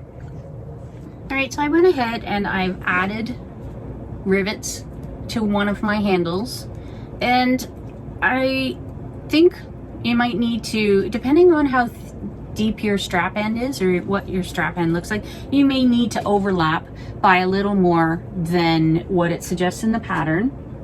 And if you look at the one picture in the pattern, the strap end on the bag comes down further than the suggested overlap. So I think it really depends on your strap ends. And yeah, because I found that the rivet was way too close to the strap end on this one. So I've adjusted it a bit for this strap, and I will adjust it for the rest of them. But really, you just mark from this end down and then down again for your 2 rivets, because you're going to double rivet. And I've already you might want to actually screw in your strap end before you punch the holes for the rivets, just to make sure that you are getting it far enough away that it doesn't interfere, the rivet doesn't interfere with the strap end. So I'm going to go ahead off camera and put on the rest of the hardware, and then we'll come back and do the crossbody strap. All right, the last step to finishing off this bag is making the crossbody strap. So it's very similar to the handles, only we're dealing with swivel hooks and an adjuster, but we do have the strap ends as well. So using the back side, so with the back side of the strap facing up, you may not have a difference. I do, I see a difference. Hold it up, hold the swivel hook like this with the ring part up, and slide it on to your strap. Fold the strap over. I would put the end on first to be safe, to make sure you're getting enough room, and then measure the fold over to make sure that you've got the right amount of fold over. And I have it there, so I'm going to put a clip in it. I'm also going to get some little screws out, and I'm going to screw this end on for now, just to keep it in place, because they can shift around. So I'm just going to make sure it's fairly straight across. Grab my little eyeglass screwdriver and put these in. They can go flush for now. I'll be taking them off after and putting glue in the end, and then glue in and putting the screws back in. So there we go. And just like the handles, we'll be measuring down. Move it over a bit. Measuring down for the two, because we're going to put double rivets in as well in here as well. So I'm putting my 2 dots where my rivets are going to go. Put the clip back on so it holds it in place and even. I'm going to grab my rotary punch, and I'm going to match up that one hole, trying to keep everything even side to side and fairly straight top to bottom. So if you have it twisted, you're going to end up with your rivets not going straight through, and your strap won't sit straight.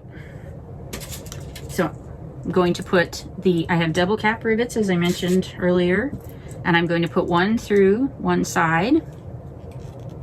Oh, it didn't go all the way through. So I'll go from this side. Okay, I put the post in from the right side. Doesn't matter, I don't think. Just the way I like it. Cap on. And do the second one, trying to keep them in line.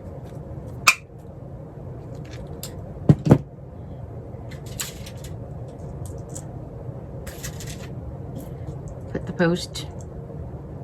Oh. Some are shinier than others, so I want to try and keep the same ones together.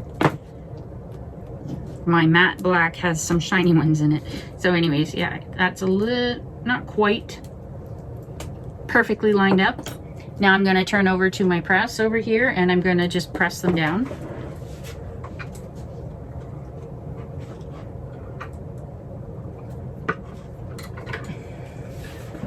There we go. So now I'm going to need to add the wide mouth adjuster. So with the wrong side facing up, I believe, I'm going to go up and down the adjuster. So wrong side of the strap. This is the wrong side of the strap because I got that up. It went in one side of the adjuster, out the other one. So this is now the top because it's coming back on itself. So I put the swivel hook on at the top, let it fall down, and now I'm going to push the stuff away from the center bar of the slider, bring this piece around, come in the long side, so on the same side as my hook, going in that side and coming back out on the other side of the center bar. So the center bar is sitting in the center there. All right, put it back down. Make sure I overlap the right amount. So that's way too much right now. I'm going to put the end on as well, just again to make sure I've got the right amount. Overlap.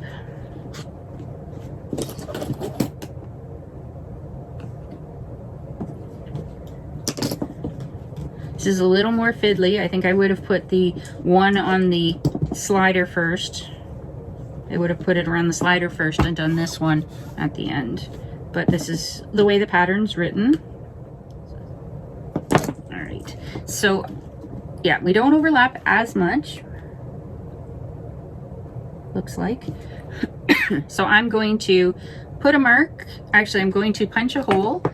I want to put a rivet in there, only through the two parts of the strap. We don't want to put a hole in anything else. And I'm going to eyeball this because I don't want my strap ends falling off. So don't want to lose too much of a grip. I'm going to try and center it. Put a hole in it. Feed my rivet in. And put the cap on the other side. And now I'm going to turn and I'm going to press this. So we only have one in by the center slider.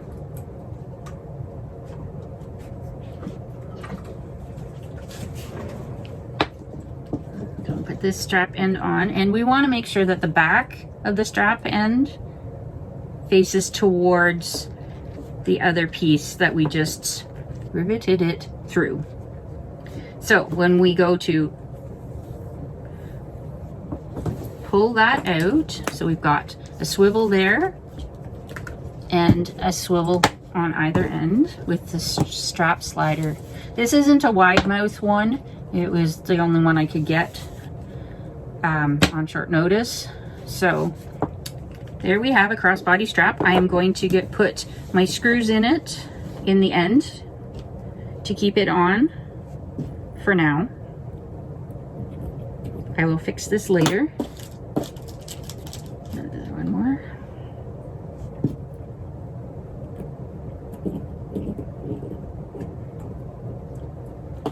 All right, and now we can grab our bag, and on each end of the bag with the D-rings, I'm going to hook a swivel hook. So there's one.